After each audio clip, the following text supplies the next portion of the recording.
주님만이 우리의 구원이시고 우리의 능력이 되십니다. 그 어느 누구도 끊을 수 없는 주님의 그 사랑을 우리 함께 이 시간 찬양으로 고백합시다. 주 사랑이 나를 숨쉬게 해 세상 그 어떤 어려움 속에도 주 은혜로 나를 돌보시며 세상 끝날까지 지켜주시네. 주 사랑이 나를 숨쉬게 해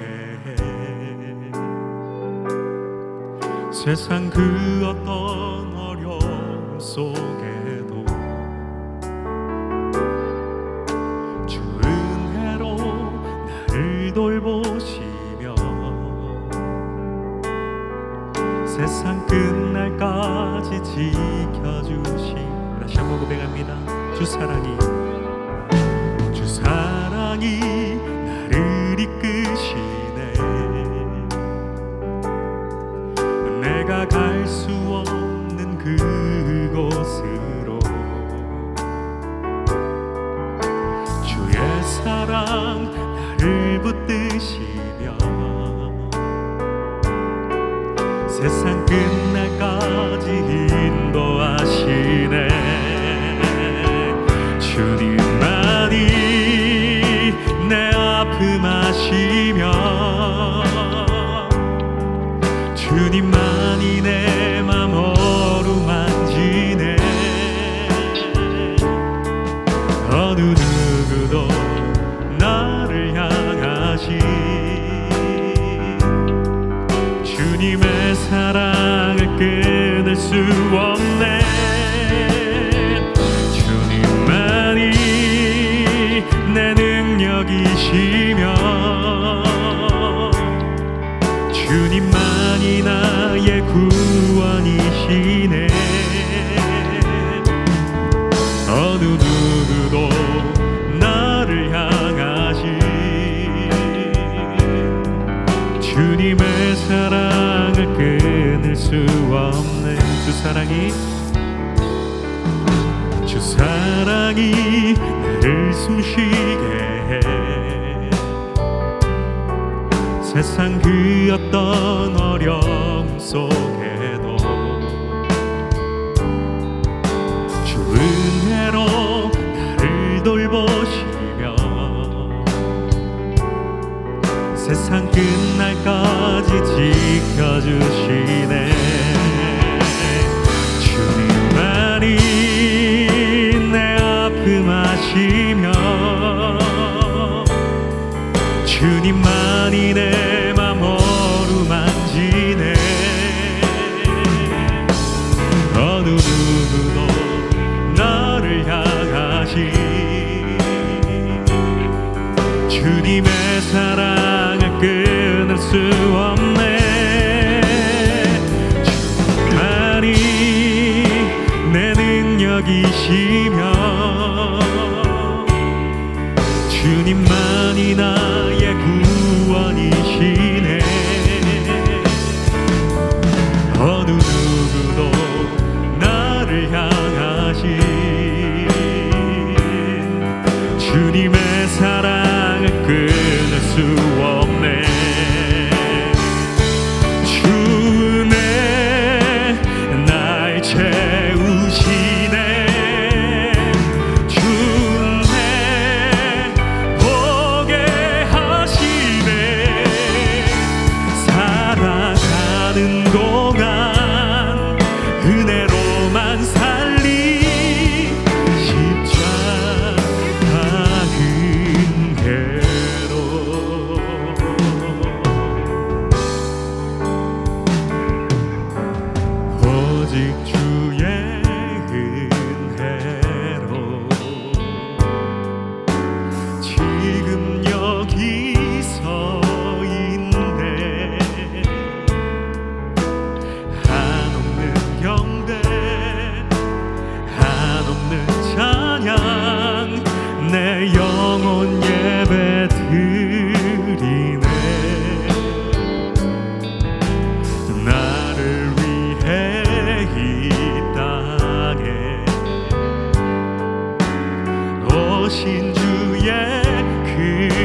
처음부터 고백하겠습니다. 오직 주의 은혜로, 오직 주의 은혜로 지금 여기 서 있네. 한없는 경배, 한없는 찬양, 내 영혼 예배 드리네. 나를 위해 이 땅에 오신 주의 은혜, 십자가 고통 이기신 주님, 그 은혜 어찌 잊으리. 주 은혜 날 채우시네. 주 은혜 보게 하시네. 살아가는 동안 은혜로만 살리 십자. 우리 두 손 높이 들고 마지막으로 함께 고백합니다. 주 은혜 날 채우시네. 주 은혜 날 채우시네. 주 은혜 보게 하시네.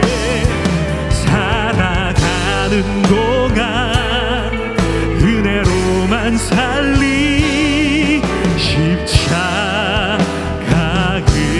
은혜로. 할렐루야. 우리 하나님께 영광의 박수 올려드립니다.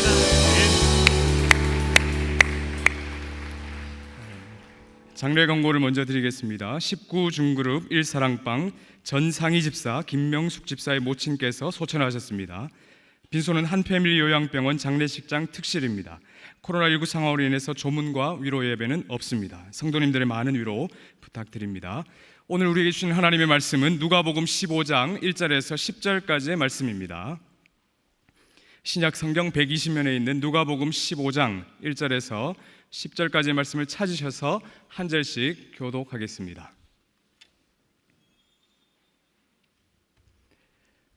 제가 먼저 1절 읽겠습니다. 모든 세리와 죄인들이 말씀을 들으러 가까이 나아오니 바리새인과 서기관들이 수군거려 이르되 이 사람이 죄인을 영접하고 음식을 같이 먹는다 하더라. 예수께서 그들에게 이 비유로 이르시되 너희 중에 어떤 사람이 양 100마리가 있는데 그 중에 하나를 잃으면 99마리를 들에 두고 그 잃은 것을 찾아내기까지 찾아다니지 아니하겠느냐. 또 찾아낸즉 즐거워 어깨에 메고 집에 와서 그 벗과 이웃을 불러 모으고 말하되 나와 함께 즐기자. 나의 잃은 양을 찾아내었노라 하리라. 내가 너희에게 이르노니 이와 같이 죄인 한 사람이 회개하면 하늘에서는 회개할 것 없는 의인 99으로 말미암아 기뻐하는 것보다 더하리라. 어떤 여자가 10드라크마가 있는데 하나를 잃으면 등불을 켜고 집을 쓸며 찾아내기까지 부지런히 찾지 아니하겠느냐. 또 찾아낸즉 벗과 이웃을 불러 모으고 말하되 나와 함께 즐기자. 잃은 드라크마를 찾아내었노라 하리라. 내가 너희에게 이르노니 이와 같이 죄인 한 사람이 회개하면 하나님의 사자들 앞에 기쁨이 되느니라. 아멘. 오늘 말씀을 전하실 박성호 목사님 잠시 소개하겠습니다. 영남대학교 신소재공학과를 졸업하시고 총신대학교 신학대학원에서 목회학 석사, 미국 칼빈 신학교에서 구약학으로 신학 석사, 미국 사우스웨스턴 신학교에서 설교학으로 철학 박사 학위를 받으셨습니다. 진리에 뿌리내린 생명사역자 교재를 집필하셨고 현재 대구동신교회 부목사로 사역하고 있습니다. 우리 목사님 나오실 때 큰 박수로 환영해 주시기 바랍니다.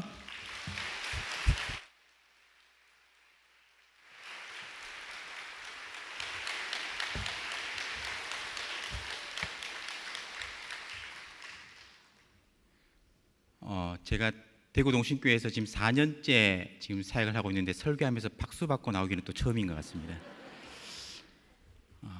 혹시 보신 적 있으신지 모르겠습니다. 제가 교회 올 때 특별한 일이 없으면 전동 킥보드를 타고 오는 날이 있어요. 킥보드를 타고 오다가 집사님, 권사님, 장로님들을 만나기도 하고요. 그러면 만나면 제가 잠시 서가지고 또 인사도 드리기도 하고. 그런데 장로님 한 분은 제가 주중에 킥보드를 타고 오는 걸 보셨나 봐요. 주일날 만나서는 목사님 왕발통 막 이러시더라고요. 아무튼 킥보드에 대한 그 부정적인 뉴스가 많아서 제가 참 조심스럽게 타고 다니는데요. 저는 큰 길로는 웬만해서는 다니지 않습니다. 거의 골목길, 이렇게 뒷길로만 이렇게 주로 다니는데, 며칠 전 집에 가는 길에 골목길에서 4-5살짜리 아이를 한 명 만났습니다. 그런데 그 아이도 킥보드를 타고 있더라고요. 발로 미는 킥보드 있잖아요. 제가 혹시나 이 아이가 저 때문에 놀랄까 싶어서 잠시 섰다가 천천히 지나가는데, 그 아이가 자신의 뒤에 따라오는 엄마를 바라보면서 소리치는 거예요. 엄마, 나도 저 킥보드 사줘. 그러니까 엄마가 저건 네가 타는 게 아니야 라고 이야기하고, 그 아이는 엄마, 나도 저렇게 움직이는 킥보드 사줘. 아니라니까, 저건 네가 타는 게 아니야. 집에 가서는 혼난다 이러고. 제가 그때 얼마나 난감했는지 모릅니다. 그런데 보통 사람들이 뭔가를 갖고 싶어 하는데 그걸 갖지 못하면 스트레스를 받죠. 갖고 싶어 하는 열망이 크면 클수록 그 스트레스는 더 커집니다. 그런데 갖고 싶어 하는 고통보다 더 큰 고통이 뭔지 아세요? 잃어버림에서 오는 고통입니다. 그 5살짜리 아이가 전동 킥보드를 갖고 싶어 하지만 그 순간이 지나면 그냥 잊어버려요. 하지만 자신의 킥보드를 잃어버리면요, 며칠을 두고 계속해서 슬퍼할 겁니다. 예를 들어서 여러분이 길에서 5만 원짜리 지폐를 주었다고 생각해 보세요. 생각만 해도 기분이 좋죠.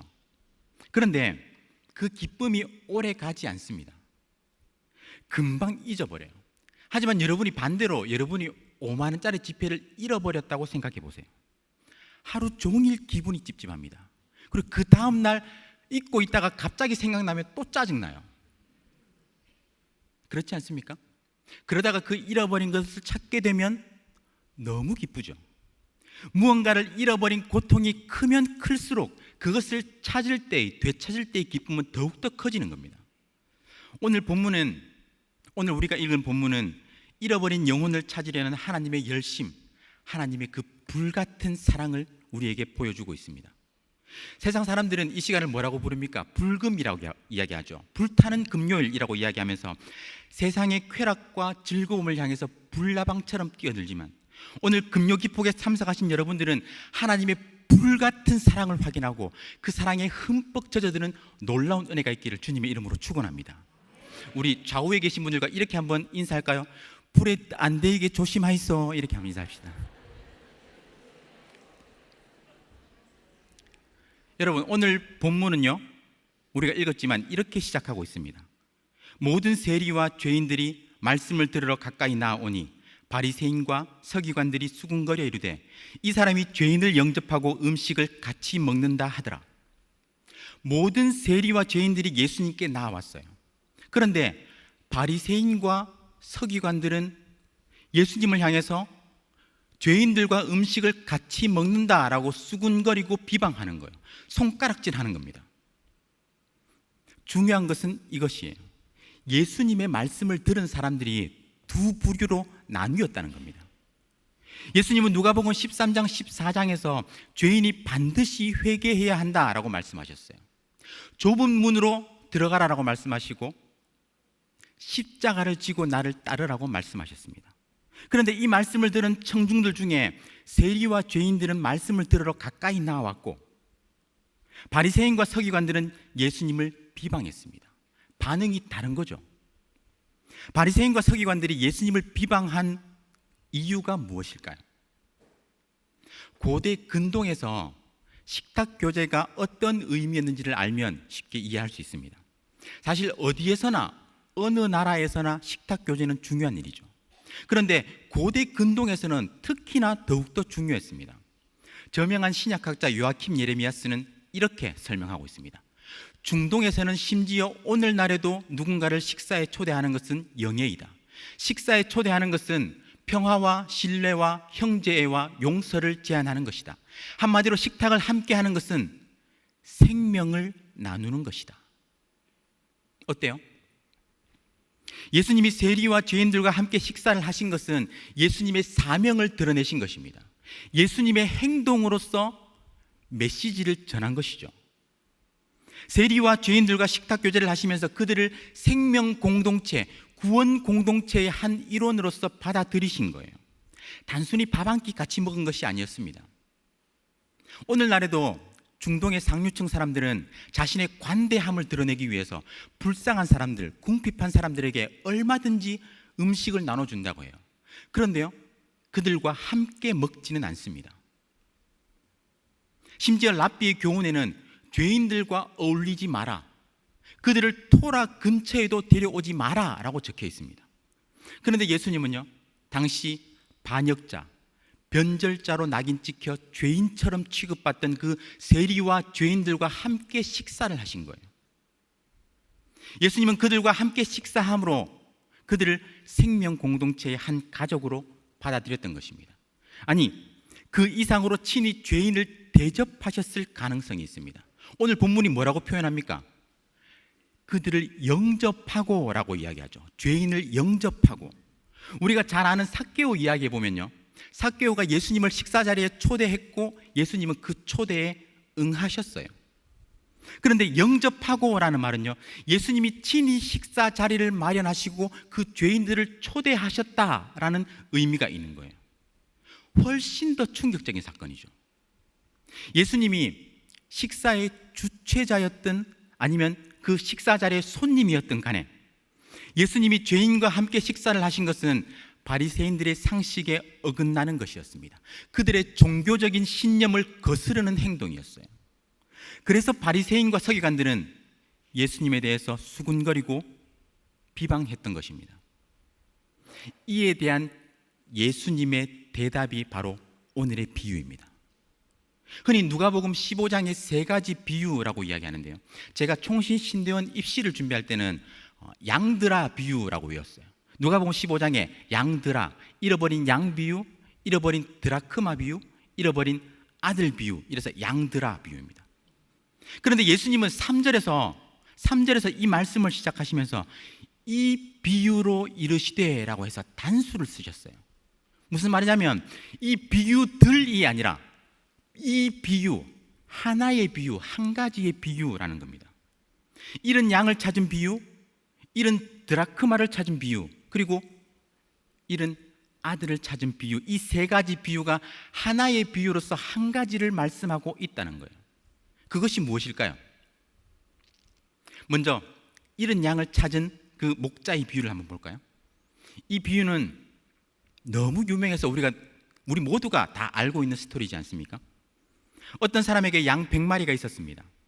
그런데 어느 날 숫자를 세어보니 양 한 마리가 없어졌어요.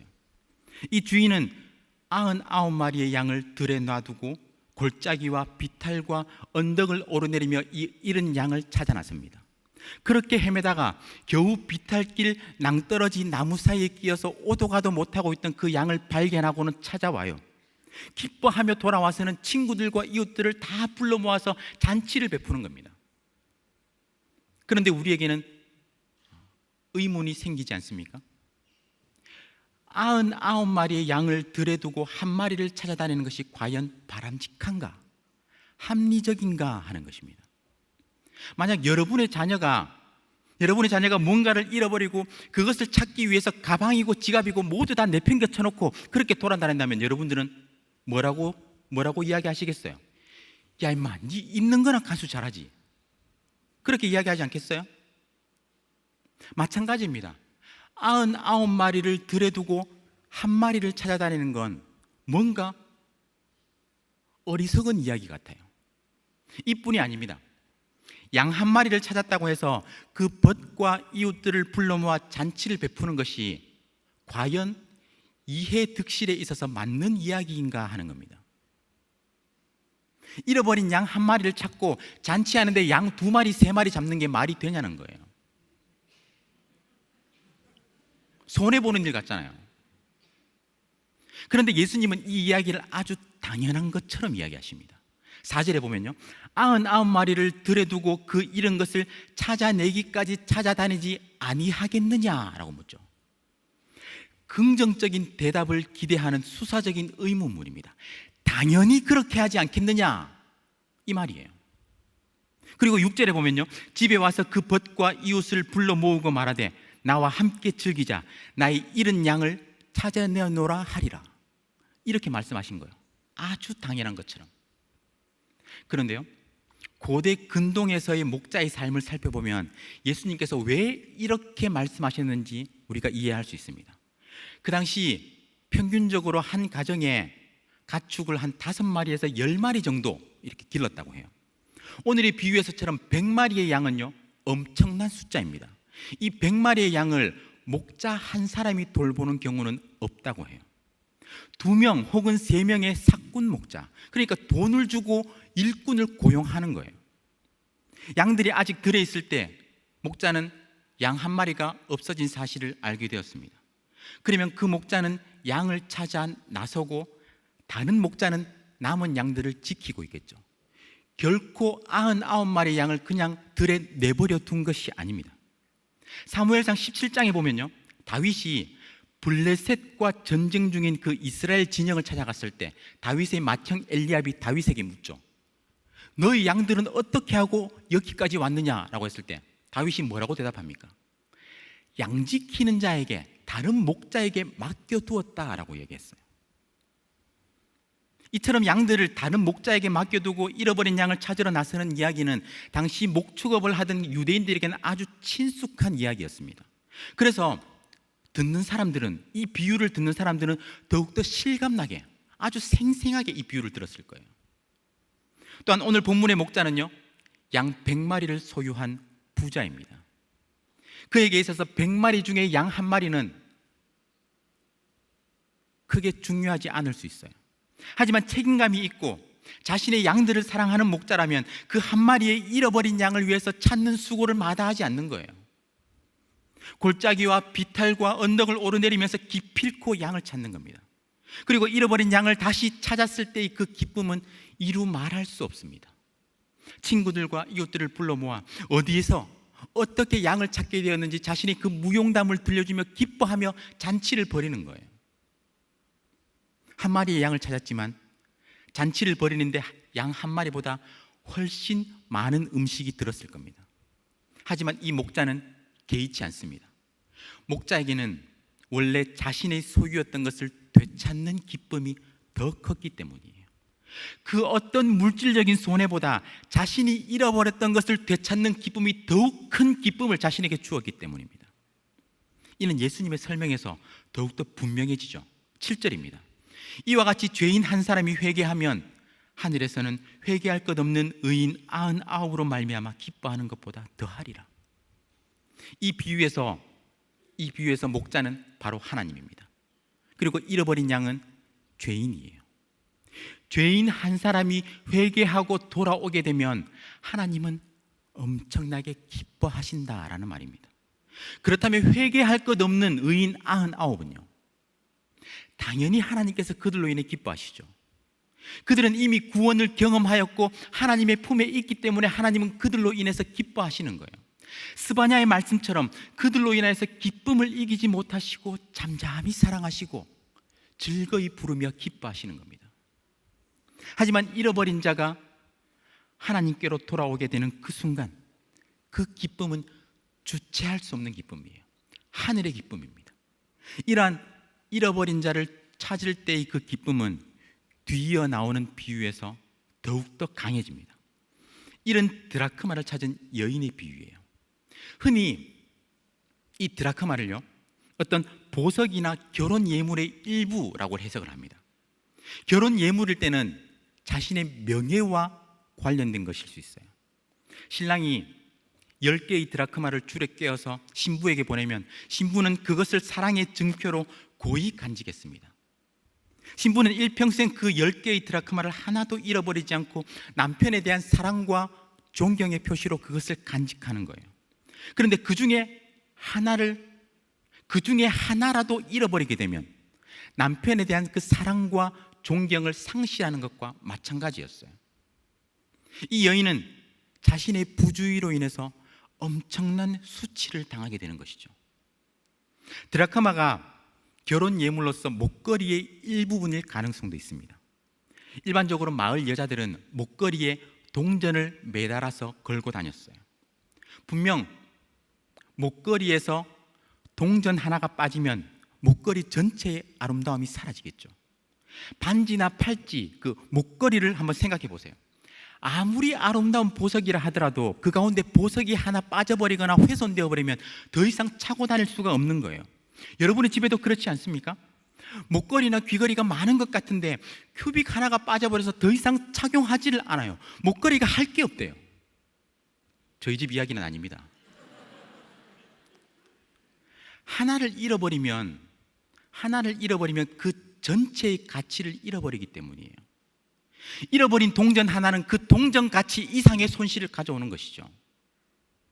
그래서 여인은요, 등불을 켜고 집을 쓸며 부지런히 그 동전을 찾습니다. 그리고 그 동전을 찾고는 기쁨에 못 이겨서 친구들과 이웃들을 불러 모아서 잔치를 벌이는 거예요. 이 동전과 목걸이에 얽힌 이야기를 들려주면서 어디에서 이 동전을 찾게 되었는지 그 이야기를 나누면서 즐거워하며 기뻐하는 거예요. 그리고 이 비유 후에도 잃어버린 자가 회개하고 돌아옴으로 인한 그 하늘의 기쁨이 소개됩니다. 10절이죠. 이와 같이 죄인 한 사람이 회개하면 하나님의 사자들 앞에 기쁨이 되느니라. 이런 것을 찾은 그 이미지가 여기서는 더 강화되었습니다. 강화. 더 커졌죠. 잃어버린 것의 상대적인 가치가 더 커졌습니다. 100개 중에 하나를 잃은 것이 아니라 10개 중에 하나를 잃었어요. 더군다나 여기서 동전은 금전적인 가치 이상의 가치를 가집니다. 그 사람의 명예와 관련된 것이고 그 동전을 잃어버렸을 때 그 나머지 모두가 가치가 없어져 버리는 거예요. 그리고 이제 예수님의 비유는 클라이막스, 절정으로 이어집니다. 잃어버린 아들을 찾은 아버지의 비유입니다. 제가 이 본문 누가복음 15장을 다 읽을까 하다가 너무 길어서 읽지 않았어요. 또 다 읽으면 또 설교 1시간 끌고 가기 힘들어가지고 본문 읽는 걸로 시간 때운다 이런 소리 또 제가 나올까봐 제가 다 읽지 않고, 여러분들 너무나 잘 아는 이야기잖아요. 흔히 돌아온 탕자 혹은 탕자의 비유라고 불리는데요, 누가복음 15장 비유 전체가 갖는 그 의미를 생각해 볼 때 이 이야기의 주인공은 아버지입니다. 그래서 이 비유도 이렇게 시작하죠. 어떤 사람에게 두 아들이 있는데, 그런데 문제는요, 두 아들 중에 둘째가 아버지에게 유산을 요구한 거예요. 당시 고대 근동에서 부모가 자식에게 유산을 물려줄 때 맏형이 항상 2배를 받았어요. 두 아들이 있었으니까 첫째가 그 유산의 3분의 2를 받고요, 둘째는 3분의 1을 받아야겠죠. 하지만 유산은 항상 부모가 돌아가셨을 때 자식에게 분배되었습니다. 간혹 부모가 살아계실 때 유산 분배가 이루어졌다 하더라도 부모가 돌아가실 때까지 여전히 그 유산의 소유권과 처분권이 부모에게 있었습니다. 뿐만 아니라 부모와 자식 간에 지켜야 할 그 예의와 규범은 지금보다 훨씬 엄격했어요. 그래서 유대율법은 패역한 자식에 대한 처벌 규정을 이렇게 설명하고 있습니다. 신명기 말씀이죠. 우리 다 같이 한번 읽어볼까요? 시작. 사람에게 완악하고 패역한 아들이 있어 그의 아버지의 말이나 그 어머니의 말을 순종하지 아니하고 부모가 징계하여도 순종하지 아니하거든 그 성읍의 모든 사람들이 그를 돌로 쳐 죽일지니 이같이 내가 너희 중에서 악을 제하라. 이러한 율법과 사회적인 문화, 그 모든 배경 속에서 이 둘째 아들에 관한 이야기는 듣는 이들에게 분노를 불러일으켰을 것입니다. 아버지가 아직 시퍼렇게 살아계신데도 불구하고 유산을 청구한 둘째 아들, 유산을 요구한 것뿐만 아니라 며칠이 안 되어서 그 재산을 모두 다 팔아서 이방 나라로 도망가 버린 아들이었습니다. 이건 아버지가 빨리 죽기를 바랬던 것과 마찬가지예요. 아버지의 명예, 가문의 명예를 더럽힌 폐륜 행위였습니다. 그 둘째 아들은 모든 재산을 허랑방탕하게 다 써버리고 결국 돼지 우리 속에서 살게 되었습니다. 그런데 돼지는 부정한 짐승으로 그 유대인들이 가장 혐오하던 짐승이었어요. 탈무드라고 들어보셨죠? 유대인 율법학자들이 사회의 모든 사상에 대해서 설명해 놓은 책으로 유대인들의 정신적인 유산, 문화적인 유산이었어요. 이 탈무드에는 돼지를 치는 자는 저주를 받을지어다 라고까지 기록되어 있습니다. 그런데 이 둘째 아들은 유대인들이 그토록 혐오했던 돼지 치는 그 일을 했어요. 거기다가 돼지 우리에 살기까지 했습니다. 돼지가 먹는 쥐염 열매로 배를 채우고자 했는데 그것마저도 주는 사람이 없어요. 이 둘째 아들은 그 비참한 상황 가운데 자신의 아버지를 떠올립니다. 아버지에게는 양식이 풍족한 품꾼이 얼마나 많은데 나는 여기서 굶어 죽는구나. 그는 자신의 모습을 깨닫고 돌에 맞아 죽을 각오를 하고 아버지께로 돌아갑니다. 그런데 아버지가 아직 거리가 먼데도 불구하고 그를 알아보고 둘째 아들을 알아보고 달려나가서 목을 안고 입을 맞추고 기뻐하는 거예요. 당시 유대 사회에서는 우리 조상들과 마찬가지로 어른이 막 뛰어가는 것은 천박한 일로 간주되었습니다. 긴 겉옷을 헤치고 맨다리를 드러내면서 다리를 번쩍번쩍 들어올리며 뛰는 모습을 상상해 보세요. 그런데 이 아버지가 아들을 확인하자마자 냅다 뛰어간 거예요. 왜 그랬을까요?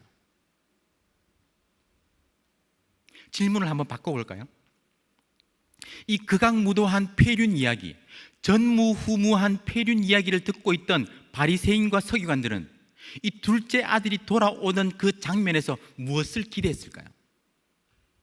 동네 사람들은 둘째 아들을 보자마자 그를 에워싸고 돌을 집어 던졌을 겁니다. 저마다 저주의 말을 쏟아놓으며 좀 더 크고 잡기 쉬운 돌을 집어 던지기에 바빴을 거예요.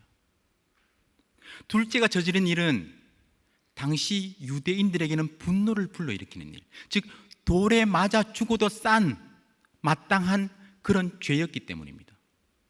가족의 명예를 더럽혔고 유대인들이 가장 혐오스러워했던 돼지치는 일을 했고 이방인보다 못한 개처럼 살다 돌아왔으니 그는 돌에 맞아 죽는 것이 마땅했습니다. 그는 동네에 들어오지도 못하고 돌에 맞아 죽어야 했어요. 이 상황에서 아버지가 아들을 확인하자마자 냅다 뛰어간 거예요. 다른 이들이 던진 돌에 맞아 죽기 전에 그 아들을 품에 안은 겁니다. 자신의 체면은 아랑곳하지도 않고요. 생각해 보세요. 물에 빠진 사람이 자신이 죽게 되었는데 자신이 양반이라고 해서 체면을 차리기 위해 가지고 살려주세요, 살려주세요 이렇게 이야기할 수 있습니까? 자기가 죽게 생겼는데 살려주세요, 살려주세요 외치는 거예요. 이 아버지는 자신의 둘째 아들이 돌아오는 그 장면에서 혹여나 마을 사람들에 의해서 돌에 맞아 죽을까 봐 자신의 체면은 아랑곳하지 않고 냅다 뛰어간 겁니다. 유대 사회에서 뛰어가는 것이 천박한 일로 간주되었지만 아버지는 자식이 당할 수모와 죽음을 직감하고 뛰어간 거예요. 그 수모와 질책을 아버지가 대신 당한 겁니다. 그리고 제일 좋은 옷을 입히고 손에 가락지를 끼우고 발에 신을 신깁니다. 살찐 송아지를 잡아 잔치를 벌여요. 아버지가 느낀 기쁨의 그 절정은 24절에 나오죠. 이 내 아들은 죽었다가 다시 살아났으며 내가 잃었다가 다시 찾았노라. 그런데 이 비유가 여기서 끝나지 않죠. 마지막 첫째 아들에서 정점을 찍습니다. 이 첫째 아들은 둘째 아들과는 달라 보입니다. 둘째 아들이 자신의 그 유산을 챙겨가지고 허랑방탕하게 쓰고 모든 것을 탕진했지만 이 첫째 아들은 아버지의 밭에 나가 열심히 일을 합니다. 아버지의 곁을 지키며 살았어요. 그런데 일을 하고 돌아오는 길에 보니 자기 집에서 풍악이 울리고 춤추는 소리가 들리는 거예요. 집에 종을 불러서 무슨 일인지 물어보니 자신의 그 유산을 다 탕진하고 돌아온 그 둘째 아들, 자신의 동생을 환영하는 잔치라고 합니다. 큰아들은 화가 났습니다. 지금까지 성실하게 아버지 곁을 지키며 열심히 일한 자기에게는 한 번도 잔치를 베풀어 주지 않았는데 그 돌에 맞아 죽어도 싼 둘째 놈에게 먼저 잔치를 베풀어 주냐라는 것이죠. 본문은 이렇게 표현합니다. 28절, 그가 노하여 들어가고자 하지 아니하거늘. 하지만 아버지는요, 집 밖으로 나와서 첫째 아들에게 권합니다. 작은 아들을 맞이할 때와 같이 똑같이 집 밖으로 나와서 첫째 아들을 맞은 거예요. 종을 밖으로 보내서 첫째 아들을 들어오게 할 수도 있고 당장에 들어오라고 명령할 수도 있었지만 친히 나가서 첫째 아들을 맞이합니다. 그리고 잔치자리로 들어가자라고 권면하죠. 첫째 아들은 드디어 그 심중에 있던 말을 쏟아놓습니다. 우리 첫째 아들의 심정이 되어가지고 이 본문을 한번 읽어볼까요? 다 같이 한번 읽겠습니다. 시작. 내가 여러 해 아버지를 섬겨 명을 어김이 없거늘 내게는 염소 새끼라도 주어 나와 내 벗으로 즐기게 하신 일이 없더니 아버지의 살림을 창녀들과 함께 삼켜버린 이 아들이 돌아오매 이를 위하여 살찐 송아지를 잡으셨나이다. 여러분, 이 첫째 아들의 말에서 여러분들은 무엇을 느끼십니까? 이 첫째 아들의 말에서 불평과 원망을 넘어선 아버지를 향한 조롱이 느껴지지 않으세요? 나는 지금까지 아버지의 곁을 지키고 지금까지 아버지의 말에 순종하며 살았는데 나에게는 염소 새끼 한 마리 주신 적이 없는데 어떻게 저 불순종한 저놈을 위해서 살찐 송아지를 잡고 잔치를 벌입니까? 정말 너무하신 것 아닙니까? 가관입니다. 가관. 첫째 아들의 불평과 원망, 심지어 조롱을 통해서 우리는 무엇을 알 수 있습니까? 이 첫째 아들은 아버지의 마음은 안중에도 없어요. 아버지가 진정으로 원하는 것이 무엇인지는 전혀 관심이 없습니다. 아버지의 입장에서 잃어버린 아들을 다시 찾은 그 마음, 잃었다가 다시 얻은 그 기쁨이 얼마나 큰지에 대해서는 아무런 관심이 없어요. 그가 아버지의 곁을 지키고 그 말씀에 순종하며 살았다고는 하지만 그것은 실제 아버지의 마음을 헤아린 것이 아니라 형식적인 순종이었습니다. 결국 아버지와 늘 함께했던 그 아들은 분노를 표출하고 속마음을 드러내면서 가족과 마을 사람들 앞에서 아버지를 심하게 모독했습니다. 둘째 아들이 재산을 다 탕진하고 허랑방탕한 삶을 살았던 것이나 이 첫째 아들이 마을 사람들 앞에서 아버지를 모독한 것이나 모두가 잘못입니다. 모두가 죄예요. 하지만 아버지는 이 큰 아들마저도 사랑으로 품습니다. 31절이죠. 아버지가 이르되 이에 너는 항상 나와 함께 있으니 내 것이 다 내 것이로되. 그리고 아버지는 다시 잃어버린 것을 찾은 그 기쁨을 말합니다. 32절이죠. 이 내 동생은 죽었다가 살아났으며 내가 잃었다가 얻었기로 우리가 즐거워하고 기뻐하는 것이 마땅하다 하니라. 여러분, 이 큰 아들이 잔치에 들어갔는지 들어가지 않았는지 이것에 관해서는 본문이 언급하지 않습니다. 여러분들은 어떻게 생각하세요? 이 첫째 아들이 잔치에 들어갔을까요? 아니면 들어가지 않았을까요? 이건 제가 다시 말씀드릴게요. 우리가 살펴본 누가복음 15장의 비유는 잃어버린 것을 되찾는 것이 얼마나 큰 기쁨인지 그것에 대해서 이야기하고 있습니다. 그리고 그 기쁨은 점차 강화됩니다. 점층법이라고 이야기하죠. 말하고자 하는 내용의 비중이나 강도를 점점 높여서 그것을 더욱더 강조하는 거예요. 예를 들어서 실록 예찬이라는 그 수필의 한 표현인데요, 제가 읽어볼게요. 실록은 먼저 나의 눈을 씻고 나의 머리를 씻고 나의 가슴을 씻고 다음에 나의 마음의 모든 구석구석을 하나하나 씻어낸다. 어때요? 표현이 점점 강조되고 있죠. 마치 계단을 층계를 하나하나 밟고 올라가는 것 같은 그런 강조 기법이에요. 점점 더 강한 표현을 써서 강조하는 그런 강조 기법입니다. 마찬가지로 오늘 본문에는 100마리의 양 중에 한 마리를 찾는 기쁨, 10개의 동전 중에 한 개의 동전을 찾는 기쁨, 그리고 두 아들 중에 한 아들을 찾는 기쁨, 더욱더 그 기쁨이 강조되고 강화되고 있는 거예요. 이 말씀을 통해서 하나님께서 우리에게 원하시는 것이 무엇일까요? 그 기쁨이 100에서 하나, 10에서 하나, 2에서 하나 더욱더 강조하면서 하나님께서 우리에게 원하시는 것이 무엇일까요? 이런 것을 되찾는 기쁨, 물론 그 기쁨은 더할 나위 없이 큽니다. 하나님께서 잃어버린 영혼을 찾을 때의 그 기쁨은 단순한 잔치의 기쁨, 친구들과 이웃들을 불러 모아서 잔치를 벌이는 그 기쁨과는 비교도 할 수 없는 기쁨이에요. 이 비유를 통해서 하나님께서 우리에게 구체적으로 무엇을 원하실까요? 먼저 철저한 자아의식이 필요하다는 것입니다. 자아의식이 뭐예요? 자기 자신에 대해서 철저하게 아는 겁니다.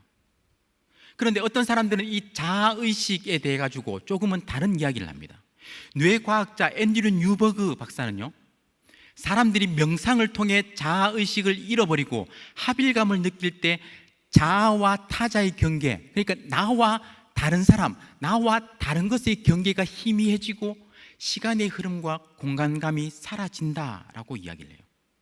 명상을 통해서 자아의식을 잃어버릴 때 모든 것과 모든 사람과 연결이 되면서 궁극적으로 해탈을 경험하게 된다라는 거예요. 어디서 나오는 이야기인지 아십니까?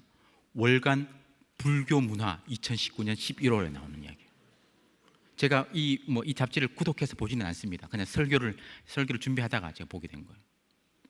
어찌 보면 불교에서는요, 자아를 철저히 부정함으로써 모든 경험과 모든 욕망을 그치고 해탈의 경지를 추구하는 거예요.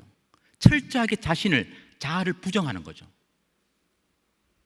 하지만 기독교에서 자아의식은 필수적입니다. 자기 자신에 대해서 철저히 아는 것은 무엇보다 중요하다는 거예요. 이 비유의 청자들이 누구였습니까? 이 비유를 듣고 있는 사람들이 누구였어요? 세리와 죄인들이었습니다. 그리고 바리새인과 서기관들도 그 자리에 함께 있었어요. 세리와 죄인들은 집 나간 둘째 아들이었습니다. 그리고 바리새인과 서기관들은 아버지의 곁에 늘 있으면서도 아버지에게 전심으로 순종하지 못한 첫째 아들이었습니다.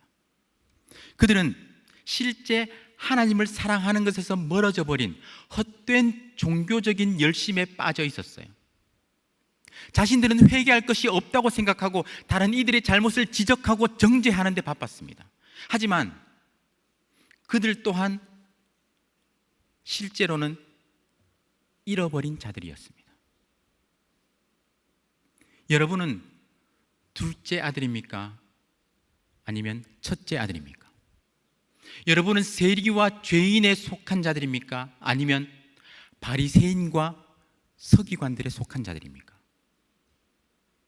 둘 다 문제는 뭐냐면, 공통점은 뭐냐면요, 둘 다 하나님의 잃어버린 자라는 거예요.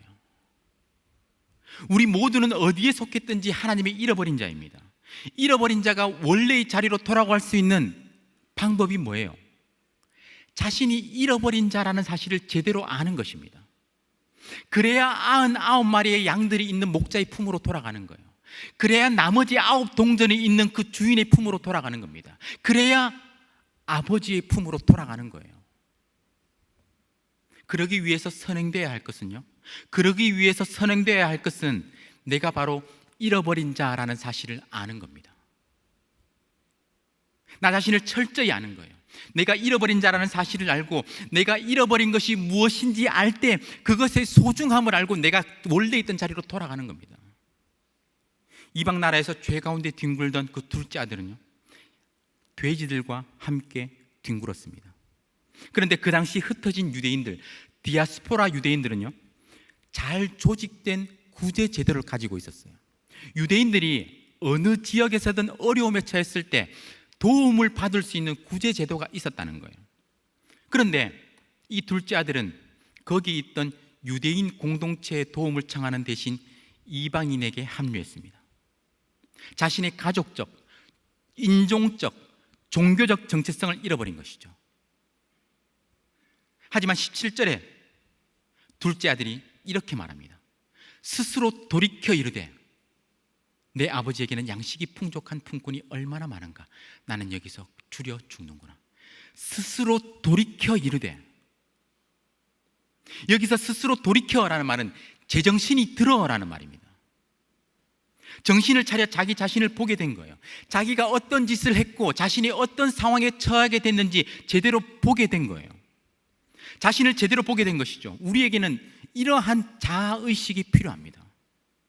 내가 어떤 존재이고 어떤 상황에 처하게 되었는지, 나 자신이 죄로 인해서 철저하게 타락하고 부패한 상태라는 것을 아는 것이 필요한 것이죠. 그렇지 않으면, 정신을 차리지 않으면, 제대로 보지 못하면 돌아가지 못하는 거예요. 원래 있던 것을 찾아가지 못하는 겁니다. 오늘 저와 여러분에게 이러한 철저한 자아의식이 있기를 간절히 소원합니다. 나 자신이 철저히 무능하고 연약하며 하나님 없이는 아무것도 할 수 없는 그런 존재라는 것을 인식할 수 있기를 주님의 이름으로 축원합니다. 본질상 진노의 자녀이며 죄의 결과로 인해서 영원히 죽을 수밖에 없는 존재라는 것을 깨달을 때에 완전한 회복을 경험하는 저와 여러분 되시기를 주님의 이름으로 축원합니다. 두 번째로요, 하나님은 우리에게 진정한 회개를 원하십니다. 그런데 본문을 자세히 살펴보신 분들은 이런 의문이 생기실 거예요. 이런 양이 회개했다는 증거가 있느냐라는 겁니다. 이런 드라크마가 회개했냐는 거예요. 그런데 예수님께서는 이런 양을 찾은 목자의 비유를 말씀하시고 연이어 7절에서 이렇게 말씀하시죠. 내가 너희에게 이르노니 이와 같이 죄인 한 사람이 회개하면 하늘에서는 회개할 것 없는 의인 99으로 말미암아 기뻐하는 것보다 더하리라. 이와 같이 죄인 한 사람이 회개하면, 사실 이런 양이 회개했다는 증거는 없습니다. 양이 어떻게 회개하겠어요? 잃어버렸던 양이 목자를 만나서 아이고 주인님 죄송합니다. 제가 그만 먹는데 한눈이 팔려가지고 그만 딴 길로 새고 말았어요. 제가 다시는 한눈 팔지 않겠습니다. 이렇게 회개할 수 있나요? 아니에요. 그냥 목자가 열심히 찾아서 발견한 겁니다. 이런 드라크마도 마찬가지예요. 드라크마가 회개했나요? 아니에요. 드라크마는, 동전은 회개할 수 없어요. 혹시 여러분이 가진 동전이 주인님 저는 사실 돈 세탁을 거친 더러운 돈입니다. 부정한 돈이에요. 죄송합니다. 이렇게 이야기하나요? 혹시 그런 음성을 들으신 분은 저한테만 살짝 이야기해 주세요. 다른 사람한테 이야기하시면 절대 안 됩니다. 동전은요 회개할 수 없어요. 그냥 주인이 열심히 찾아서 발견한 거예요. 그런데도 10절은 이렇게 말씀하죠. 이와 같이 죄인 한 사람이 회개하면 하나님의 사자들 앞에 기쁨이 되느니라. 이런 양과 이런 드라크마가 회개할 수 없는데 왜 죄인 한 사람이 회개하면 하늘에서 기뻐한다 그러고 하나님의 사자 앞에서 기쁨이 된다라고 이야기할까요? 이 비유를 들은 청중들의 반응을 이야기하신 거예요. 목자와 여인이 얼마나 열심히 찾는지, 그리고 그것을 찾았을 때의 기쁨이 얼마나 큰지 들은 그 사람들에게 회개하고 하나님께로 돌아오라는 이야기입니다. 세리와 죄인들이 이 비유를 듣고 어떤 생각을 했을까요? 참 목자 되신 하나님께서 나 같은 존재도 그렇게 열심히 찾으시는데 내가 하나님께로 돌아가야 되겠다, 그런 결단을 하지 않았을까요? 그 반응을 이야기하신 거예요. 이런 아들을 찾은 아버지의 비유에서 이 회개 부분은 더욱더 분명하게 드러납니다. 앞에서 이야기했듯이 17절에서 둘째 아들이 스스로 돌이켜라는 말은 자기 자신을 제대로 보고 정신을 차려라는 말입니다. 그 후에 둘째 아들이 어떻게 했습니까? 20절에 이에 일어나서 아버지께로 돌아가니라. 이에 일어나서 아버지께로 돌아가니라 라고 했어요. 그는 철저한 자아의식을 통해서 자기를 제대로 알고 자신이 처한 상황을 제대로 알고 그 자리에서 일어난 거예요. 자신이 떠나왔던, 자신이 도망쳤던, 자신이 그 원래의 자리 아버지의 품으로 돌아간 겁니다. 이것이 바로 회개입니다. 자신의 잘못을 지적으로 깨닫고 마음으로 아파하고 그 자리에서 일어나서 돌아가려는 그 의지적인 행동, 결단이 있는 거예요. 이 세 비유를 봤을 때 우리는 알 수 있습니다. 회개는 하나님의 일이면서도 동시에 인간의 일이라는 것입니다. 잃은 양과 잃은 드라크마 비유에서처럼 회개하고 원래의 자리로 돌아오는 것은 하나님에 의해서 시작됩니다. 하나님께서 찾아 나서시고 하나님께서 찾아 기필코 원래의 자리로 돌아오게 하시는 거예요. 그래서 사도행전 11장 18절에 보면요, 하나님께서 이방인에게도 생명 얻는 회개를 주셨도다 라고 말씀하죠. 디모데후서 2장 25절에도요, 혹 하나님이 그들에게 회개함을 주사라고 말씀합니다. 회개는 하나님의 역사라는 거예요. 하나님께서 회개하도록 하시는 것이죠. 하지만 동시에 회개는 인간의 일입니다. 둘째 아들이 자신의 비참한 처지를 알고 그 자리에서 일어나 아버지에 돌아간 것처럼 인간의 측면에서 돌이키고자 하는, 돌아서고자 하는 그런 결단이 있어야 한다는 것입니다. 그래서 위대한 종교개혁자 존 칼빈은요, 회개를 내적인 변화에서 출발하는 것이고 인간에게서 발생하는 것과 동시에 하나님의 주도에 의해서 일어나는 하나님의 주권적인 사역이라고 보았습니다. 하나님 100%, 인간 100%의 사역이라는 거예요. 회개는. 죄로부터 돌아서는 것이 어렵습니까? 철저하게 돌아서서 원래의 자리로 향하는 것에 있어서 날마다 실패하나요? 계속해서 끊어버리고자 하는 그 죄에 날마다 계속해서 넘어집니까? 하나님의 은혜를 구하십시오. 하나님께 그 모든 죄를 끊어버릴 수 있도록 하나님의 그 은혜를 구하십시오. 그러한 돌이킬 은혜를 주시기를 기도하고 그와 더불어서 여러분의 삶에서 결단하시기 바랍니다. 내가 이 자리에서 뛰쳐나가지 않으면 죽겠구나라는 그런 마음을 가지고 그 자리에서 뛰쳐나와야 하는 거예요. 그 자리에서 돌이켜야 하는 겁니다. 그것이 바로 참된 회개, 진정한 회개의 모습입니다. 돌아서라는 아버지의 그 경고의 나팔 소리에 진정으로 돌이켜 회개하여 의로운 삶의 열매를 맺는 저와 여러분 되시기를 주님의 이름으로 축원합니다. 이 모든 것 원래의 자리로 돌아가는 그 회복이 가능한 이유가 무엇입니까? 하나님의 불같은 사랑 때문이에요. 하나님의 불같은 사랑. 이 불같은 사랑이 잃은 양을 찾게 만들었고 잃은 드라크마를 찾게 만들었고 아직도 거리가 먼데도 불구하고 그 아들을 위해서, 그 아들을 품에 안기 위해서 뛰쳐나가게 만들었던 것입니다. 4절에 보면요, 일타라는 단어가 우리 보면 누가복음 15장에 보면 계속해서 나오는데요, 이 일타라는 단어는 헬라어로 아폴루미라는 단어입니다. 잃어버리다, 죽다라는 의미를 가지고 있어요. 그런데 그냥 잃어버린 것이 아니라 원래 그 주인의 소유였던 것을 잃어버리는 거예요. 잃어버린 양은 원래 한 무리에 속해 있었고 잃어버린 그 드라크마는 원래 한 꾸러미에 속해 있었습니다. 잃어버린 둘째 아들은 원래 그 아버지의 아들이었어요. 처음부터 전혀 다른 것, 떨어져 있는 것이 아니었습니다. 100마리의 양떼 중에 한 마리, 10 드라크마 중에 한 드라크마, 2 아들 중에 한 아들이었어요. 그 양 한 마리를, 그 동전 하나를, 그 아들 하나를 잃어버렸다가 다시 찾은 것이죠. 더욱이 잃은 양과 잃은 드라크마는 자기 스스로는 그 주인에게로 돌아올 수 없는 존재입니다. 찾아 나서지 않으면 영영 잃어버릴 수밖에 없습니다. 그래서 목자와 여인은 찾아 나서죠. 두 비유에서 공통적으로 나오는 문구가 무엇입니까? 4절과 8절인데요. 그 잃은 것을 찾아내기까지 찾아다니지 아니하겠느냐. 근데 8절은요, 찾아내기까지, 이런 드라크마 비유에 나오는 말씀이에요. 찾아내기까지 부지런히 찾지 아니하겠느냐? 찾아내기까지 찾으시는 거예요. 이것이 목자의 마음이고, 이것이 여인의 마음이고, 이것이 바로 아버지의 마음, 하나님의 마음입니다. 찾아내기까지 찾는 거예요. 기필코 찾는 겁니다. 포기란 없어요. 왜냐? 원래 자신의 소유였기 때문입니다. 이런 양을 찾은 그 목자의 기쁨이 얼마나 큰지 5절은 말씀하고 있죠. 찾아낸 즉 즐거워 어깨에 메고 돌아옵니다. 어깨에 메는 것이 어느 정도의 기쁨을 의미할까요?